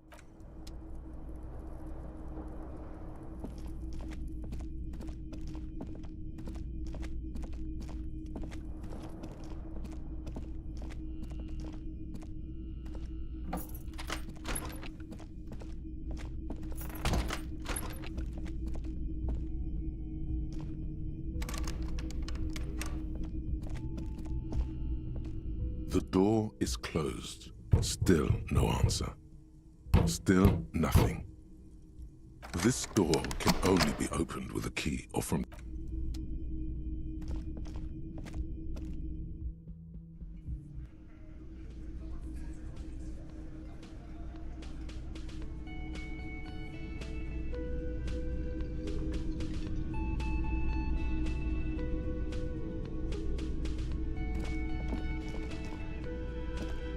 Morning. Looks like we can get to work at once. The union muscle turned up. They look rowdy. We should talk to them. A lot of things point to the dock workers union. The circumstances in Martinez, my preliminary information. Actually, that's not a lot of things. We should have dug up more yesterday. Still, we need to talk to them, and it won't be easy. I mean ungovernable. Martinez isn't exactly enthusiastic about the RCM being here. They prefer to be policed by the Union. These men here, men who drink beer for breakfast, there's talk of an armed wing of the Union called the Hardy Boys, who are responsible for said policing. I think it's them. I completely forgot. Sorry, I had a rough night's sleep. It's them by the looks of it. Loud and nasty, just like the manager said. One loose thread less to worry about. And one big problem to replace it. That would just escalate tensions. No captain would sign off on it. Solving one murder isn't worth a conflict between the RCM and the Debarders Union. In fact, even the death of 2 detectives might not warrant an all-out war. So let's keep a cool head, okay? One more thing before we do. We don't have to talk to them immediately. We can walk right past them, continue with our business. Yeah, streetwise. Zoom right past. Do it on your own terms. But aren't you curious to know what they have to say about the murder? They're in no hurry to leave. They think they own the place. Anyway, I leave that choice to you. Whatever you decide is fine by me.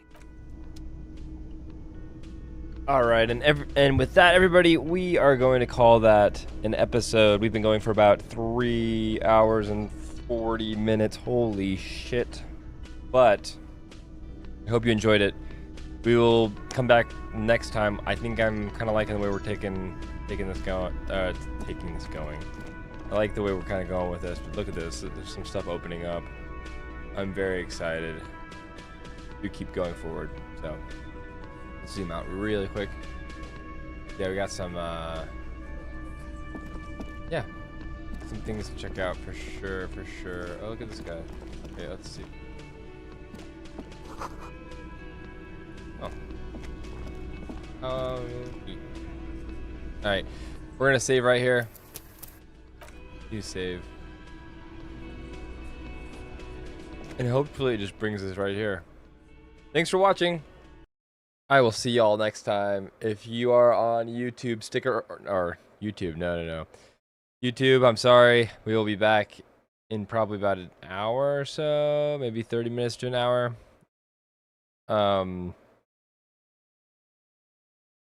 Actually,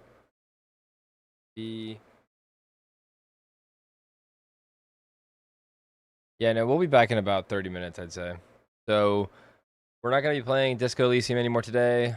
If you're watching on Twitch, we are going on to Metal Gear. So I guess that tells you what we're recording at the same time while watching this. So, all right, stick around.